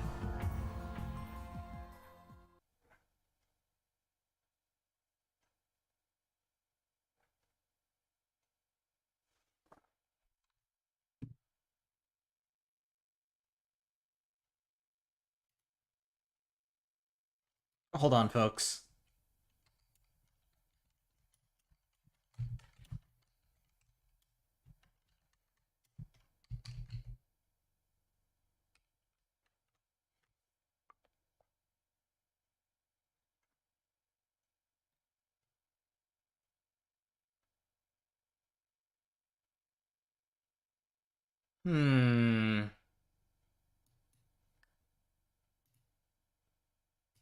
It's after 9 p.m. Mayuri and Dara left about 5 minutes ago. In that time, the silence has only been broken by the ticking of the clock. Neither one of us has said a word. I can feel the tension in the air. I'm sure there's situations that put Kurisu and I alone in this room before. At least as far as I can remember, but I didn't think anything of them at the time. Neither did she, most likely. At a glance, it's the same sort of thing. But what's with this tension in the air? It's so thick I can hardly breathe. Don't tell me this is going to last until tomorrow afternoon. I don't think I'd be able to take it. The worst part about all this is the silence. So maybe if I break the silence, things will go back to normal. One word. That's all it would take to fix things. Okay! What awful timing! Our words stumble over each other. 何？あ、いや、特にこれというわけではない。そっちは？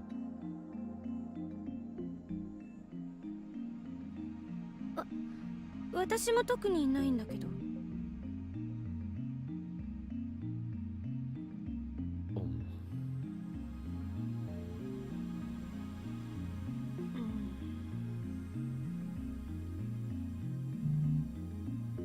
Silence again.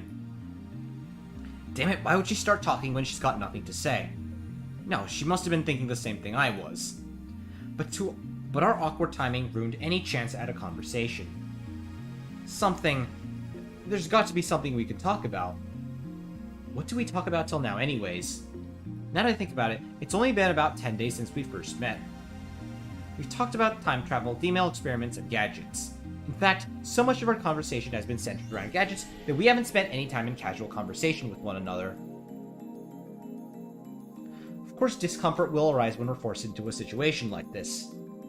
And this awkwardness will only continue until something is done. Anything. I just have to say something. ああ、そういえば喉が渇いたな。それにしても今日も暑いわね。そういえば確かドクターペッパーの買い置きがあったはずだが。Oh my god. なんでも今年は記録的な猛暑になるって言ってたっけ。通りで暑いはずだわ。いや、そういえばあれは昨日飲んでしまったのだったか。そういえば友達が言ってたけど、アメリカもかなり暑いらしいのよね。こんなことなら今日のうちに買ってきておけば You よかっ guys た aren't な。 even conversing with one another. それにしても温暖化の原因が二酸化炭素だっていう間違った情報はいつになったら撤回されるのかしらね。 Then what is it?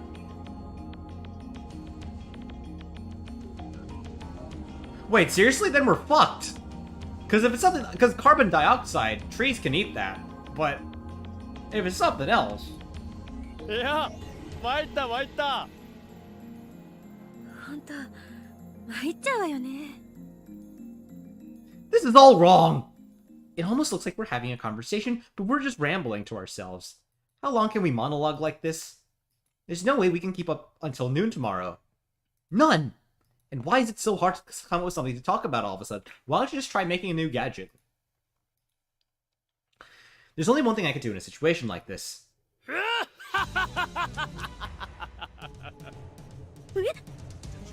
どうしたさっきから態度がおかしいではないか。いつもの威勢の良さはどこへ行ったのだ、クリスティーナよ。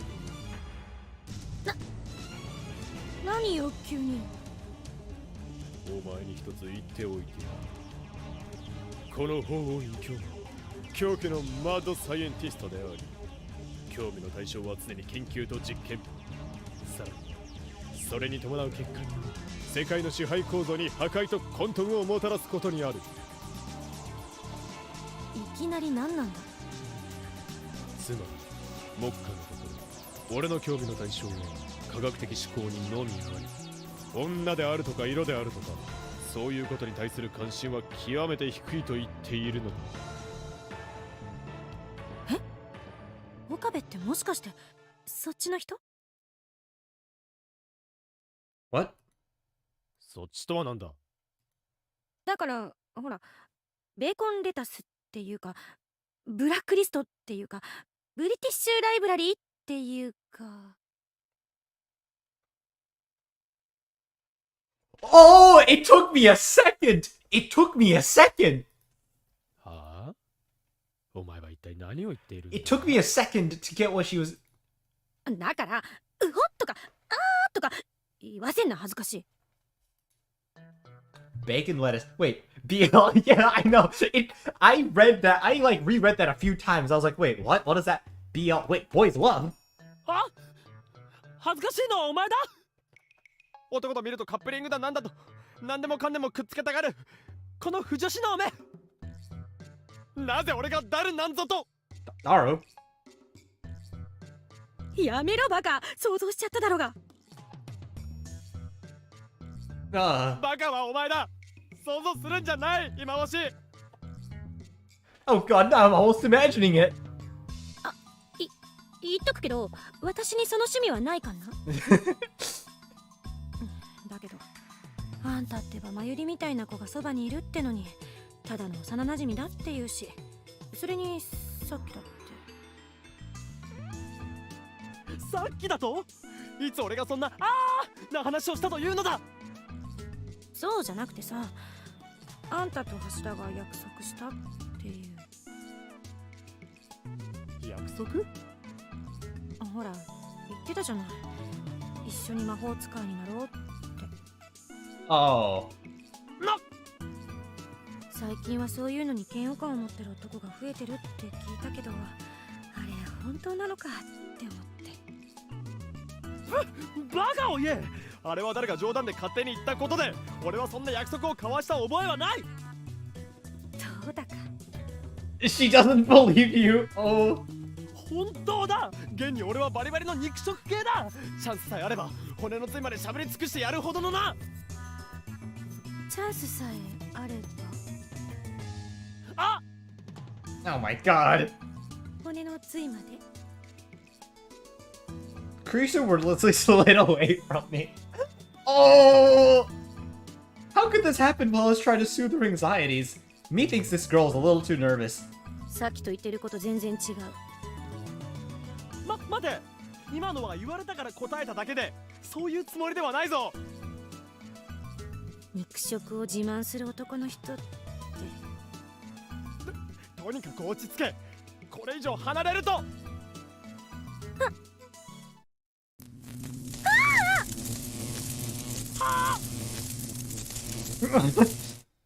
I was interrupted by a jolt of electricity. だから言ったではないか。そういうことはもっと早く言えと言ってるじゃない？ Perhaps because she realized anger would lead to another shock, Creaser calmed herself halfway through her sentence. That last shock must have her feelings a little more cautious. とにかくそこまで不安なら言っておいてやる。俺は誓って何もしない。本当だ。だから安心しろ。信用してもいいんだな。アインシュタインに誓って。I raise my right hand as I take the oath. わかった。そこまで言うなら信じてやる。よし、そうと決まれば、さっきのような時間を過ごしてもしょうがない。The longer the silence and inaction continues, the slower time seems to pass. The way we experience time is not absolute, but relative. That is true. According to the general theory of relativity, the way our bodies experience time is dependent on gravity. Naturally, changing gravity is beyond us at the moment. Which is why it's so critical to find some activity that makes it feel as though time is passing more quickly. 明日の昼12時まで少しでも気が紛れ、かつ時間の進みが早く思えるよ。そうだ。ゲーム？そんなものここにあったっけ？いや、俺もわからん。とりあえず開発室のパソコンでできるゲーム。 Oh my god, wait.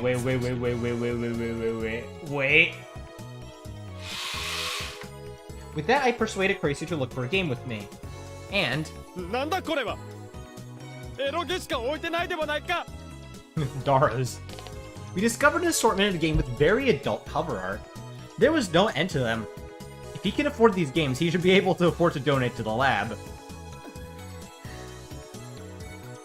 Kurisu gave me a cold stare.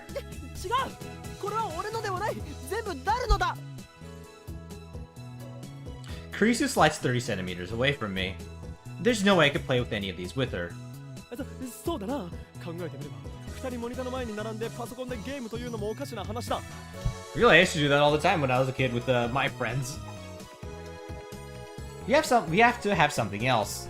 あ、そうだ、思い出した。もっとこうボードゲームのようなものがあったような気がするぞ。ほら、お前もやったことがあるだろう。ライフゲームとかモノポリストとかそれ系のやつだ。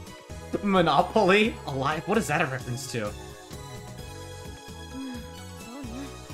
確かにあの手のゲームなら何回かやっているうちにあっという間に時間が過ぎそうね。だろう、確か前にマユリたちとみんなで遊ぶようにとどこかで買っておいたものがあったはずだ。あれを探そう。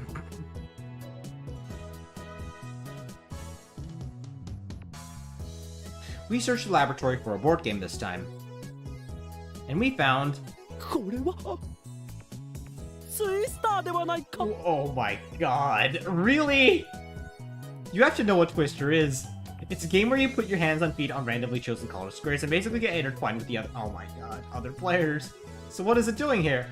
As far as I remember, we've never played anything like this in the lab. Could this possibly be another result of the email I sent? But that led to another problem. 岡部、あんたわざとやってるでしょ。 Her skepticism is valid. 違う、俺はこんなものがここにあったことさえ知らん。 She falls silent and goes for a double slide away combo. By this point, we realize that the kill time with the game idea was going nowhere.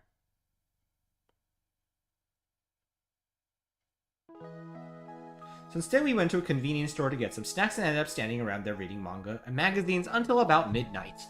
それにしても1メートル以上離れちゃダメっていうのは思ってたよりもずっと大変ね。 You should get rid of that requirement. Oh, by the way, how'd you change into your, coat?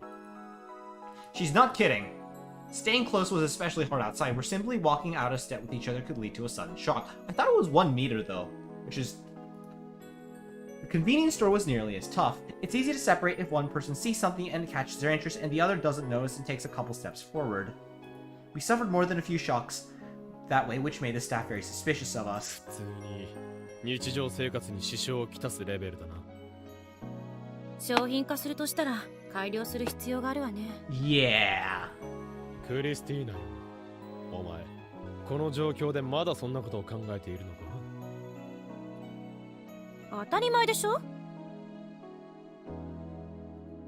不幸な事故とはいえ、こうしてモニターする機会ができたんだから、どうせなら活用しなきゃ。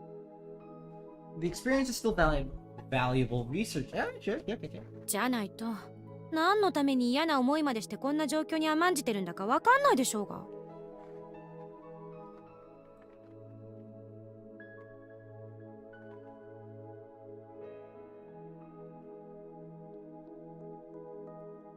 まさに実験大好きっ子だな。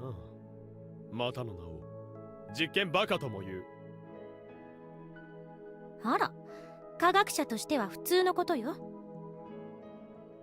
それとも自称マッドサイエンティストの法王院京馬さんはそんなことすら考えられないほど混乱してたのかしら。 Out of this beyond the feeble mind of the bad scientist Hoin Kyoma. 冗談ではない。当然俺も同じようなことを考えていたに決まっているだろう。どうだか。 She's just like Mayuri. She may initially panic once an unexpected event occurs, but once she has time to pull herself together, she's perfectly composed. I feel like women have nerves of steel when the chips are down. It depends on the individual. それにしてもほんとこの部屋暑いわよね。 In my experience, it's more been the opposite.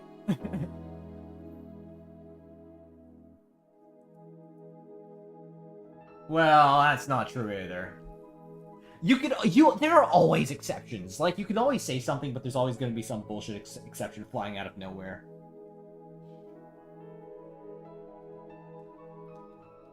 That is the only thing I can say is guaranteed. 海外ならまだしも今時日本でエアコンないとか健康的文化的な最低限度の生活に支障をきたすんじゃない？ Yeah, you guys are in Japan, aren't you? その資金を得るためのガジェット制作でもあるのだ。とりあえずこれでも飲んで我慢しろ。 I took the Dr. P out of the convenience store bag and offered it to Kurisu. But she turned it down with a shake of her head. いらない。なぜだ。ドクターペッパーは好きだったはずだろ。 What does she like, actually? そうね。好きだけど今はやめとくわ。 She said as beads of sweat ran down her forehead. She's an odd one. この暑さだと夜だろうが建物の中だろうが熱中症になる可能性があるというぞ。そうなってからでは知らんからな。 Well, if she doesn't want it, I'll drink it. I twisted off the cap and downed about half of it in a single guzzle. It was perfectly chilled, perhaps because it had been in the store's cooler for a while. It doesn't sell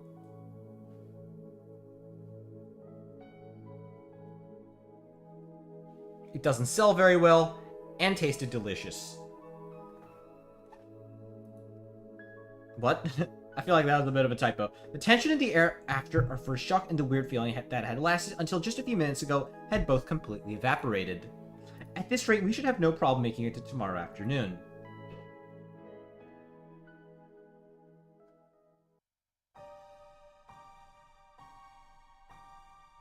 I could hardly believe it.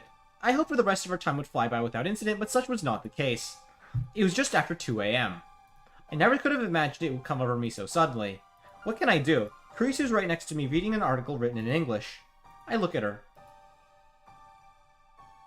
Oh my god, what bait and switch are you pulling on? I try to quell the urge, but it's growing and growing inside me, overpowering me. I can't take it anymore. おい、さっきから何隣でもじもじしてるんだ。気が散るでしょうが。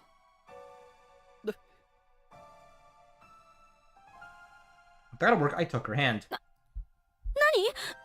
のつもり？ Let me guess, bathroom. クリスティーナよ。I can't. あんた、もしかして。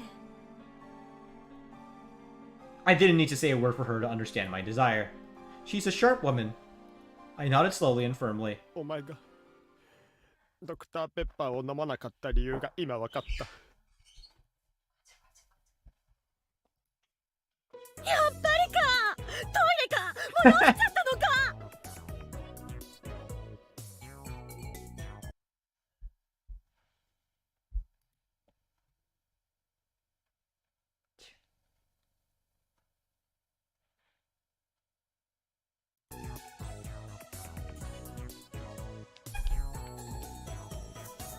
総貯水容量ギリギリでもはや決壊寸前だ。あんなにグビグビ飲むからだ。 Oh my god. こうなることが分かっていたのはあの時に一言でも言ってくれれば。 This is bad. Even tensing my abdomen to yell at her makes me feel like everything is gonna leak out of me. というわけでトイレに行くぞ。ついてくるがいい。だが断る。 What? She responds without batting an eye. Oh, come on! お前やはりアットチャンネラーだな。何のことよ。私はただ断るって言っただけよ。だが断るだなんて言ってない。 Oh, come on! Really? Really?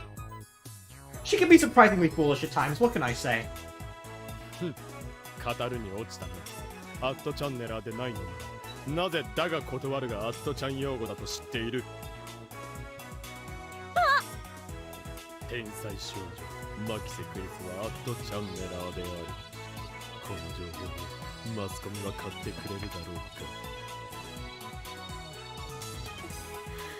どうでもいいけど、あんたトイレに行きたいんじゃなかったの？あ、そうだ。こうしちゃ俺。とにかくトイレだ。今すぐトイレに行くからついてくるのだ。Don't get shocked, you're actually gonna piss yourself. だから断ると言ったろうが。お前は俺がここでいたしてしまってもいいというのか。うわぁ、恥ずかしい。19にもなっておもらししちゃう男の人って。そんなことを言っていられるのも今のうちだぞ。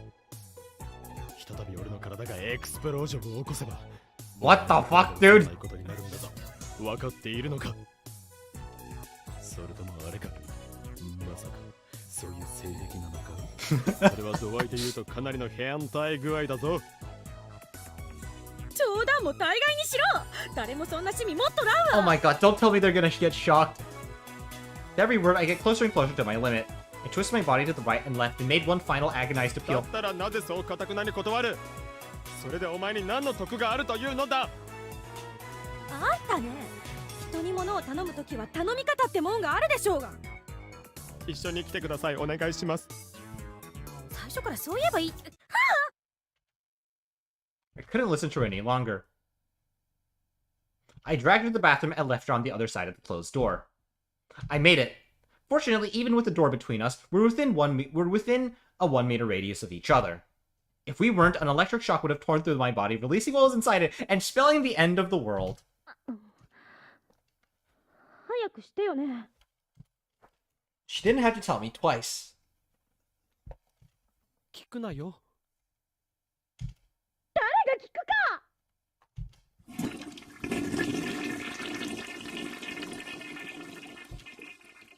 That was a close call, but we avoided the end of the world.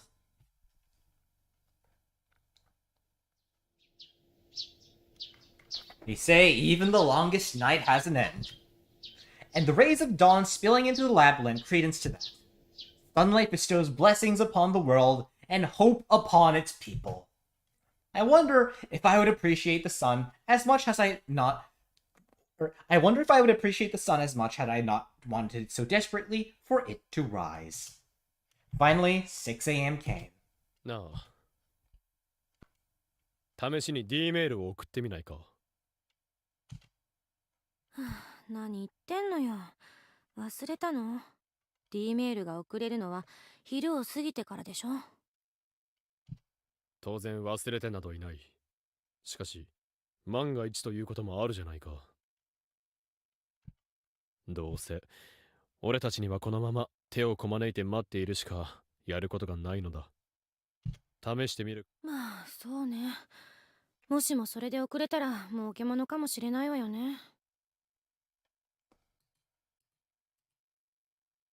どうせ、俺たちにはこのまま手をこまねいて待っているしかやることがないのだ。Oh, God damn it.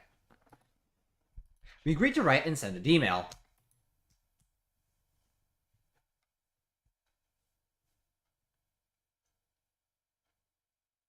文面は昨晩送ったメール同様、行った D メール実験をやめさせるものでいいな。ええ、問題ないわ。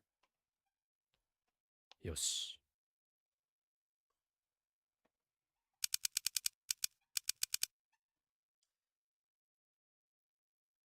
I opened the mail menu and typed D-mail experiment is trouble.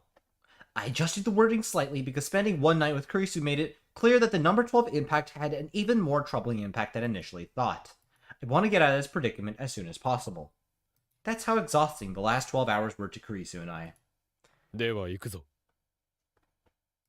電話レンジカッコ仮。起動。The phone wave powers on. If it works, the machine will start emitting electricity. 黒い。お願い。 We shout as we pray for success. However, nothing happened.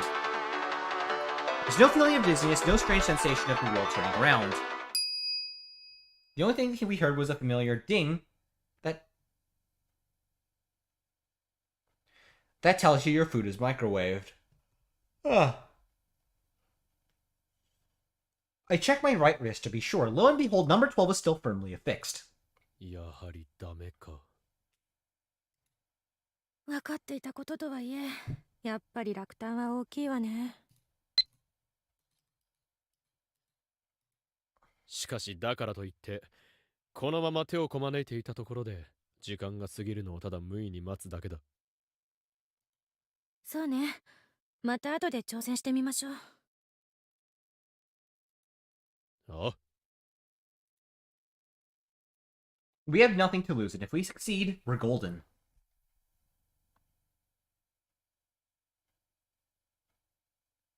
We tried again 2 hours later, just after 8 a.m., right around the time the nation of Japan starts getting ready for the day. Maybe the phone wave is ready too. Admittedly, the grounds for that assumption were fairly weak, but it's the sort of wishful thinking that propelled us into another attempt at sending a D-mail. But as expected, the results were unfavorable.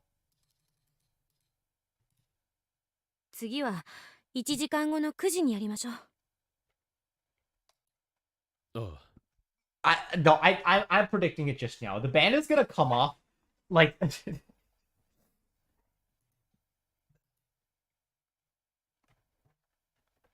At this point, Kurisu and I have learned from our mistakes. We've been shocked so many times that we didn't even get close to an argument during our wait.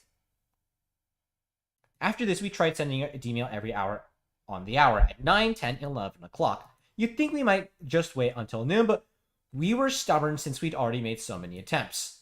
The two of us tried to send a D-mail, but every attempt ended in failure. では行くぞ。5、4、3。2、1。電話レンジカッコ仮。起動。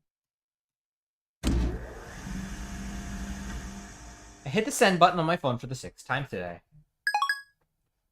The plate in the phone wave started to spin. A few seconds later, The phone wave stopped unceremoniously.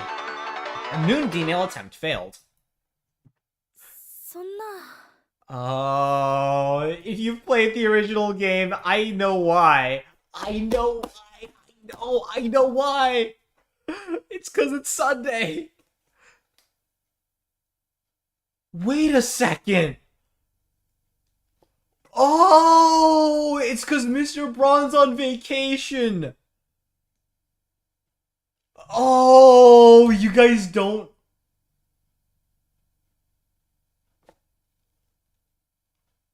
Wait, how did it work last time then? Kurisu's shoulders slumped as she emitted a sound that was equal parts fatigue and disappointment.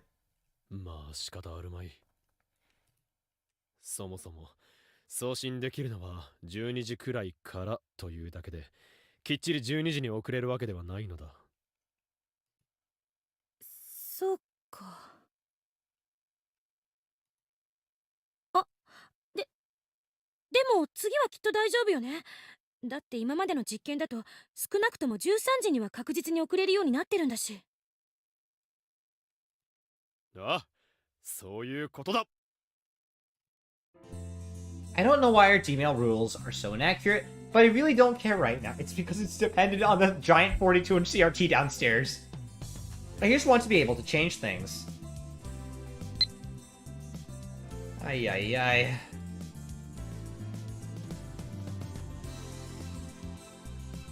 And that should be our last disappointment. No more failed email transmissions, no more sitting lifelessly on the couch as the seconds tick endlessly by. あと1時間。少なくともあと1時間で確実に解放されるのね。そうだ。あと1時間だ。ねえ、その間この12号機から解放されたら何をしたいか言い合わない？そいつは考えたな。さすがは天才少女。もうその言い方はやめてよ。照れるじゃない。Oh my god. なあ、こいつはすまないな。つい癖で。What a dumb conversation. I love it. It's so uninspired, like it came out of some foreign TV series. Looking back on it now makes my skin crawl, but at the time we were completely invested in what we were talking about. The freedom we had lounged for was just ahead of us. We were completely elated. Now that I think about it, I was the only one whose freedom lay ahead because of my special ability, reading Steiner. Once the D-mail was sent, Kurisu wouldn't be free from number 12. There would be no liberation for her. Well, it wouldn't have ever happened at all, but that thought couldn't have been further from our minds. 解放されたらどうしようかしら。やっぱり熱いシャワーを浴びてクーラーの効いたホテルの部屋で思いっきり眠りたいわ。岡部は？俺も同じだな。今は開放感に満たされ、思う存分に眠りたい。楽しみね。ああ、楽しみだな。We spent the next hour in high spirits, and at the last, the hour of the hand clock approached 1 p.m. あれねえねえダルくん、鍵開いてるよ。え、マジで？オカリンたちまだ帰ってないのかな？ひょっとして二人とも疲れて寝ちゃったとか？ You have, haven't you? 入ったらまずいことになってたらどうする？ Oh my god. それはないよ。だってオカリンだもん。ハゲドウ。 What does that mean? Quoted for truth. Huh. トゥットゥルー。オカリン、クリスちゃん、おはよ I don't think it's morning. う。あれ、どうしたんまゆし？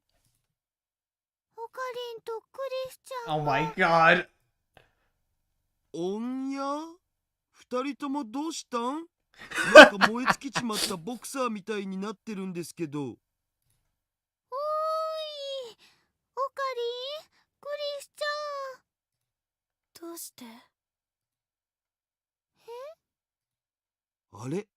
二人ともまだ12号機装着したままってことは？ It means they failed. なぜだ。なぜ D メールが作動しないのだ。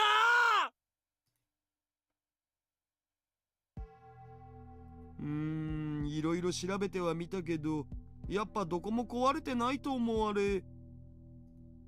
だったらどうして遅れない？もう昼の3時を過ぎているんだぞ。これまでだったら普通に遅れていたはずじゃないか。もしかしたら回数制限があったとか？ Oh no. 回数制限だと？そんな話俺は聞いてないぞ。Well, we know that's not the case. そりゃそうだろう。僕も今適当に言っただけだし。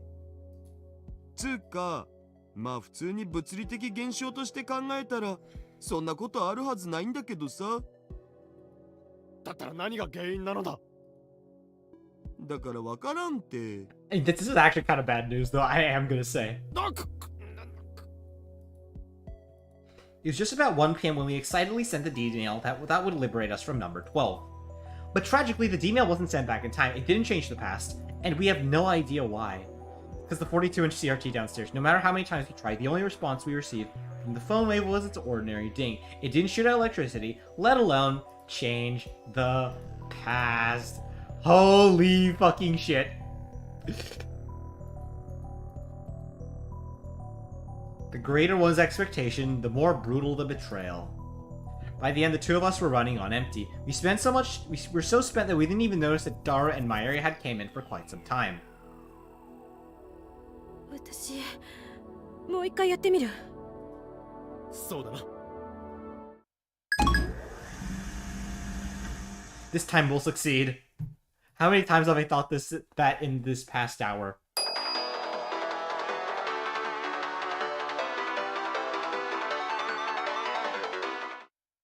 大丈夫クリスちゃん。 With no idea why it wasn't working, the two of us sunk into the sofa.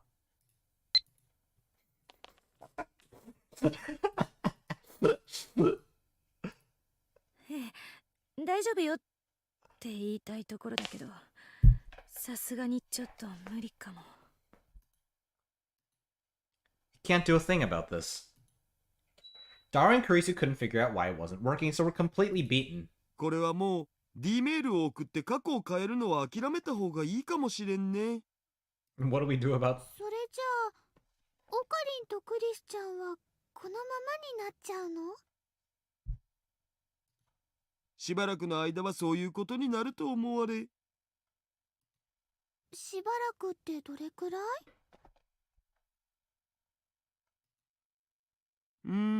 それは僕にもわかんねえ。オカリンとマキセ氏が仲良くなれば早く外れるかもしんないし、電池が切れるまで待たなきゃなんないかもしんないし。If we can't send email, we can't change the past. That's a fairly ordinary situation to be in if you think of it.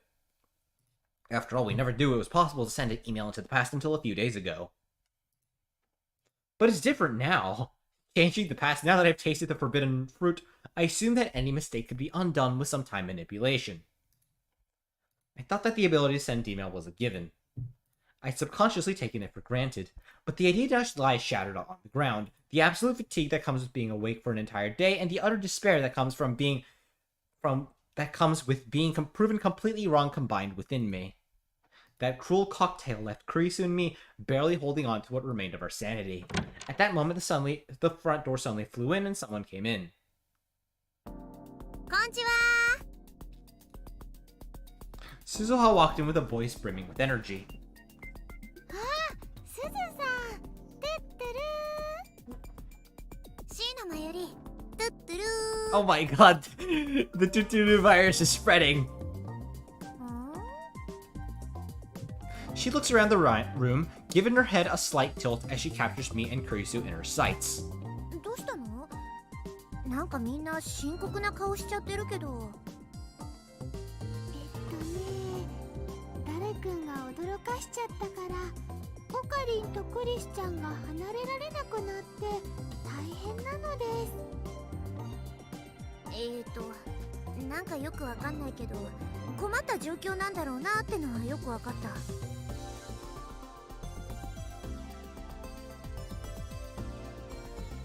Suzuha looked around the room again and scratched her head. そっか、じゃあ無理だね。無理ってなんか用でもあったん？ほら店長が苗連れて旅行に行っちゃったからバイトも休みで暇なんだよね。それで遊び相手にでもなってもらおうかと思ったんだけど。あー残念だけど今ちょっとそれどころじゃないかも。 Suzuha, turn on the TV. そんな感じだよね。そっかそっか、だったらいいんだ。ごめんね。こっちこそ取り込み中にごめん。そんじゃ失礼しました。 After Suzuha left, the room once again fell silent. とりあえず僕もうちょっとだから例のやつだけ完成させるわ。 That thing is probably the new gadget I asked him to make. But it doesn't matter anymore. I'd rather he worked on some way to solve my problem, but he's done his due diligence already, so I don't have a choice. シャワー浴びたい。 I feel you. Kurisu said this quietly as if emerging from a daze. ホテルに帰りたい。シャワー浴びたい。ゆっくり寝たい。クリスちゃん。わがままを言うな。そんなこと言ったところでこいつをどうにかしなければいけないのは分かっているだろう。どうにかってどうやって？それは作ったお前にしか分からん。だったら無理ね。私は完璧なものを作ったって自負があるもの。 Just like that, we're back to square one. No, more like square negative one, since using D-mail to fix this is off the table. The only improvement over yesterday is that we're too exhausted to argue with each other. そうか。ならばどうしようもないな。このまま1週間だか10日だか電池が切れるのを待つか。 Jesus Christ! Unless our feelings can intertwine. It's me and Kurisu, so the chances are slim. そうだ。いいこと思いついたわ。 Everyone immediately looked at Kurisu. さすがはマキセ氏。僕にできることなら手伝うを。それでぜひ聞かせてもらおうか。そのいい。それはね。 With 6 hopeful eyes staring at her, she gave a wry laugh and said, 切っちゃうっていうのはどう？切るってダーリンのおバカちゃんを？ I feel like that's the logical conclusion to make, but I feel like Kurisu's starting to actually fucking lose it. ダメよ、そんなことしたらより強力な電流が流れちゃうでしょ。だったら何を切るというのだ？そんなの決まってるでしょ。これよ、これ。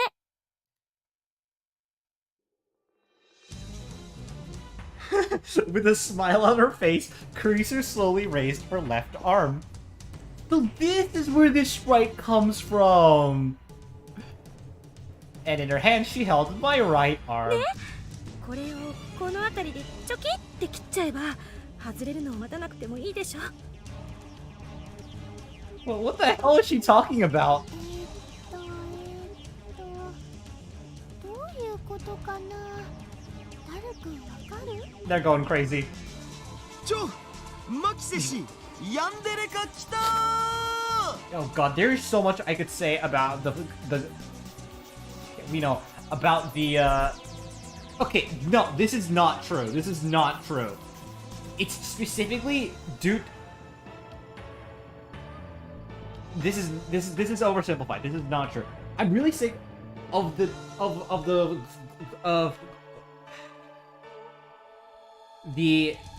what's the word? Flanderization of the term yandere. Acts abnormally and often violently due to her excessive affection towards the main character. She's up. It's no. Basically, it's a female. It doesn't even have to be a female character. Technically, there can be male yanderes. We just don't see them. Who acts. Basically, they're people who are just obsessed with their love interests. To the point of being willing to be violent. They wouldn't. Like, a yandere girl that's, like, happy isn't going to, like, murder anyone. You know, you get what I'm saying? But, you know, glad to know that people were flanderizing the term as early as 2010. バカか！そんなことを言っているバカ！クリスティーナよ、お前正気か？疲労困憊のあまりおかしくなってしまったのか？ That's where the sprite comes from. ほら私は正気よ。だって今の状況を考えるとそうするのが一番合理的じゃない？ Okay, so yeah, she's gone crazy. Then there's a cold smile and a small chuckle. 冗談ではない。そんなことをしたら俺の右手が暴走して大変なことになるぞ。だからそれごと切り落としちゃえばこれから先二度とその中二病が暴走することもなくなるでしょ。 Yeah, what's with this genius girl? Is she really a mad scientist? でもこういう時って物は何を使えばいいのかしら。肉切り包丁、ノコギリ、それとも斧とかそういうの？ She really has gone full yandere. クリス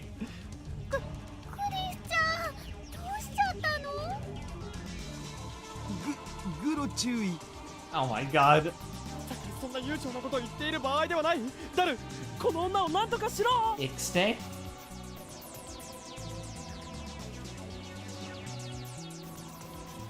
あらダメよ。橋田は私のこと手伝ってくれるって言ったもの。いや、僕そういうのはちょっと。じゃあさっき言ったことは嘘だった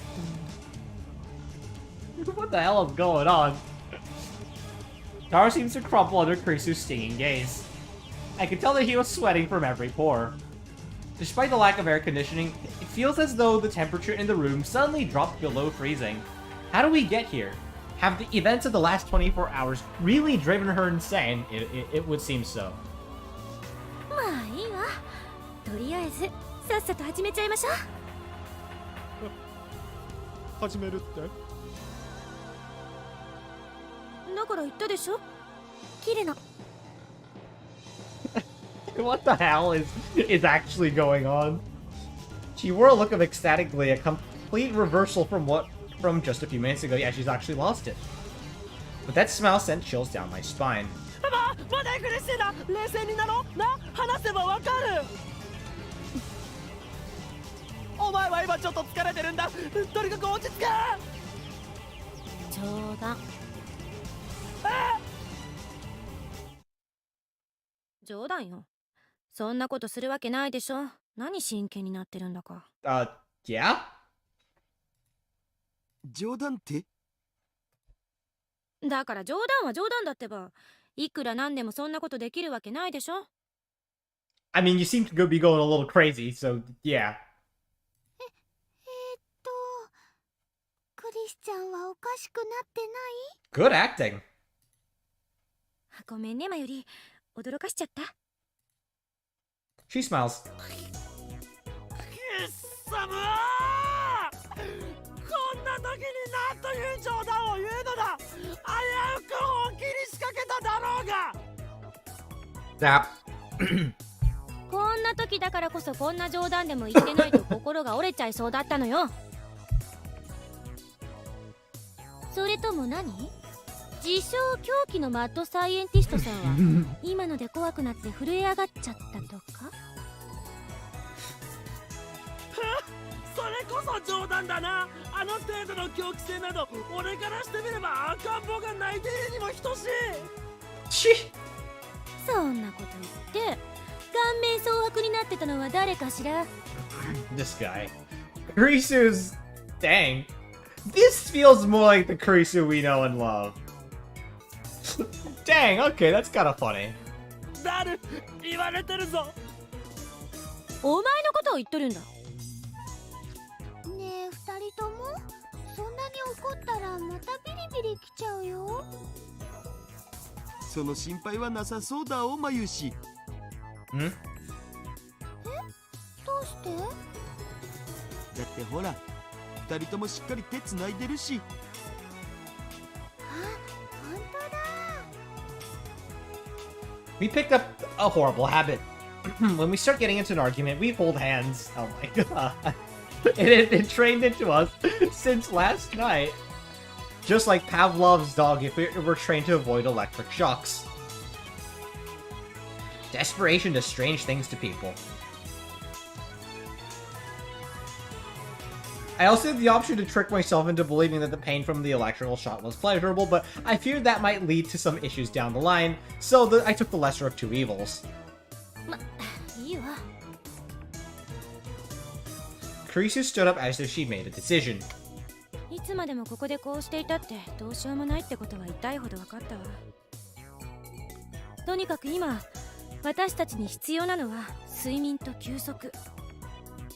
つながれてようとなんだろうと、生きていくためにはこの2つは必要不可欠なの。至極まっとうな意見だが、だからといってどうするつもりだ？もしかしてここで俺と一緒に寝起きするつもり Wait, か？ is that where that scene comes from? I personally wouldn't really mind, but she shot that idea down previously. この際、それでも仕方ないんだけど、どうせ同じ休むなら少しでも休める環境で休む方が賢明よね。というわけで、私帰るわ。 What? 帰るだと？ええ、そうよ。待て、帰るってどこへ帰るつもりだ？決まってるでしょ。ホテルの部屋よ。 What about hotel? But that means でもそうするとオカリンはどうする？もしかしてさっきみたいに腕を切るとか言い出すんじゃ？まさか、さっきのは冗談だって言ったでしょ。でもだったらどうするつもりだ？もちろん岡部も一緒に行くのよ。この際仕方ないでしょ。 I'm going back to her hotel with her. The room seemed to freeze over once more, and for a while silence fell upon the lab. Daro was the one to speak ホ first. テルに行く？オカリンと二人で？それほど広い部屋でもないから、さすがに3人も4人も入れないし、そういうことになるわね。 What does this mean? I thought she didn't want to go back to her home with me. Isn't that why we spent the night here? Why now? What is she thinking? What are her true intentions? クリスティーナ、貴様、この俺を部屋に連れ込むと確かにそう言ったのだな。連れ込むとか言うのはいかがわしい。ならば言い方を変えよう。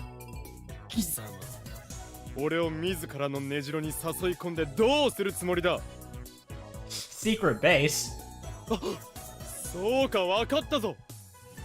お前、さては俺のこの天才的な脳を欲するあまり回答して取り出し、自分だけのものにしてめでるつもりだな。それともロボトミー手術でも施し、実験材料にでもするつもりか？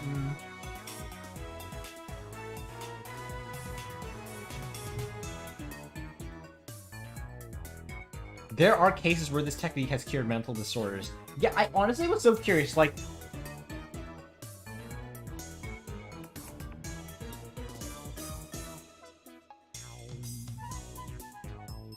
So apparently the guy who invented the lobotomy did it because he wanted something more humane. Because apparently what predates the lobotomy was something... You know what? Let's not talk about this. My head's starting to hurt. Ugh. お望みならば本当にそうしてやろうか。できるものなら。 You know they did it through the eyeballs too. I feel like that's like probably the worst part. My eyes hurt too. I was going to say go ahead and try it, but then I remembered my right arm incident and I thought better of it. あのな、ホテルに帰るんだからやることは一つ。寝るに決まっとろうが。ホテルやる寝るだけ聞いた。 Oh my god, Daru! 足だ。なんならあんたの脳も取り出してやろうか。ふひひ、さーせん。 You know what, Daru? That's pretty funny. まったく、どいつもこいつも変な想像するんじゃないの。いい？さっきも言ったけど、この状況は変えられないんだから、どうせ寝るなら快適な環境で寝たいってだけ。 In other words, she just gave up. I thought as much as last night, but women are really brave in situations like this. しかし、いいのか？何が？だから、俺が一緒でもだ。あんた言ったじゃない。変なことはしないって。それともあれは嘘だったの？もちろん嘘ではない。それについてはニュートンに誓ってもいい。昨日はアインシュタインだったような気がするけど、まあ It 細 was. かいことはともかく、あんたがそう言うなら私はあんたのことを信じるわ。 She looked straight into my eyes as she told me that. She trusts me. There's no way I could think of doing something weird after hearing that. Especially with the look in her eyes. いいなあ、オカリン。マユシーもクリスちゃんの泊まってる部屋に行ってみたいのです。そういえばそんな話もしてたわよね。それじゃあ今度この12号機が無事に外れたら私の部屋でお泊まり会しよう。やったー。お泊まり会なんて前にルカ君のところでやって以来だから楽しみだよ。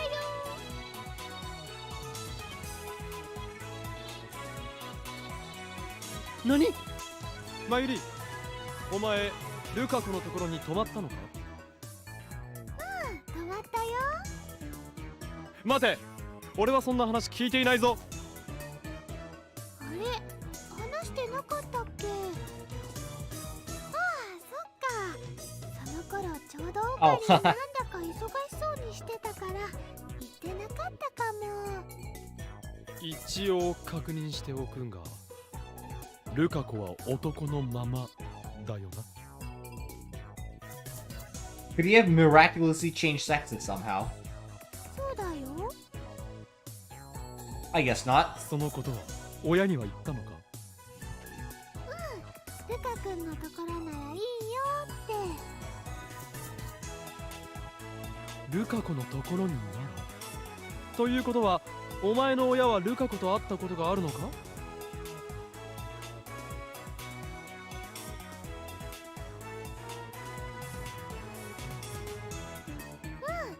前に一回家に来たことあってね。礼儀正しくていい子だねって言ってたよ。That's probably because they thought he was a girl. ルカ君のお父さんも娘が2人できたみたいで賑やかでいいねって喜んでたのです。 He would say that. But could that mean? No way. Just thinking about it gives me a headache. あれ、どうしたのオカリン。いや、 It's Lukaku. If she just slept over at Lukaku's, it should be fine, right? I have mixed feelings about all this. 男の独占欲、かっこ悪い。そういうことではない。それよりオカリンもクリスちゃんも昨日からずっと起きてるんだよね。ホテルに帰るなら早く帰ってゆっくり休んだ方がいいとマヤシーは思うな。そうね、このままここでダラダラ喋っていても仕方ないし、行こうか、岡部。いいのか？だから信用してるんだってば。そうか。If she's okay with it, I should be too. では行こうか。いざマクツへ。マクツって何よ。 With that, I'm headed to the hotel in Ochanomizu, where Kurisu is living during her stay in Japan. Okay.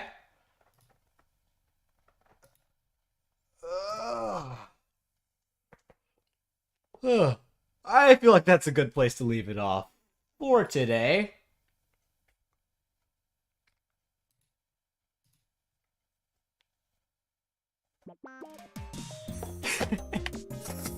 Okay. Okay, I think this is alright. I don't know if it's as well written as the original, but it's fun. Anyways. What is there to say? I hope you all enjoyed that, folks. If you did, please leave a like, subscribe, and comment down below. I hope you all are enjoying this stream. I hope you all are enjoying this series. Tomorrow is Valentine's Day, of course, I am going to be playing more Steins Gate My Darling's Embrace. I feel like this is a good place to leave off, because you know what's going... Sleeping at the hotel tomorrow, that ought to be interesting. Okay. Okay. What is there to say? Music.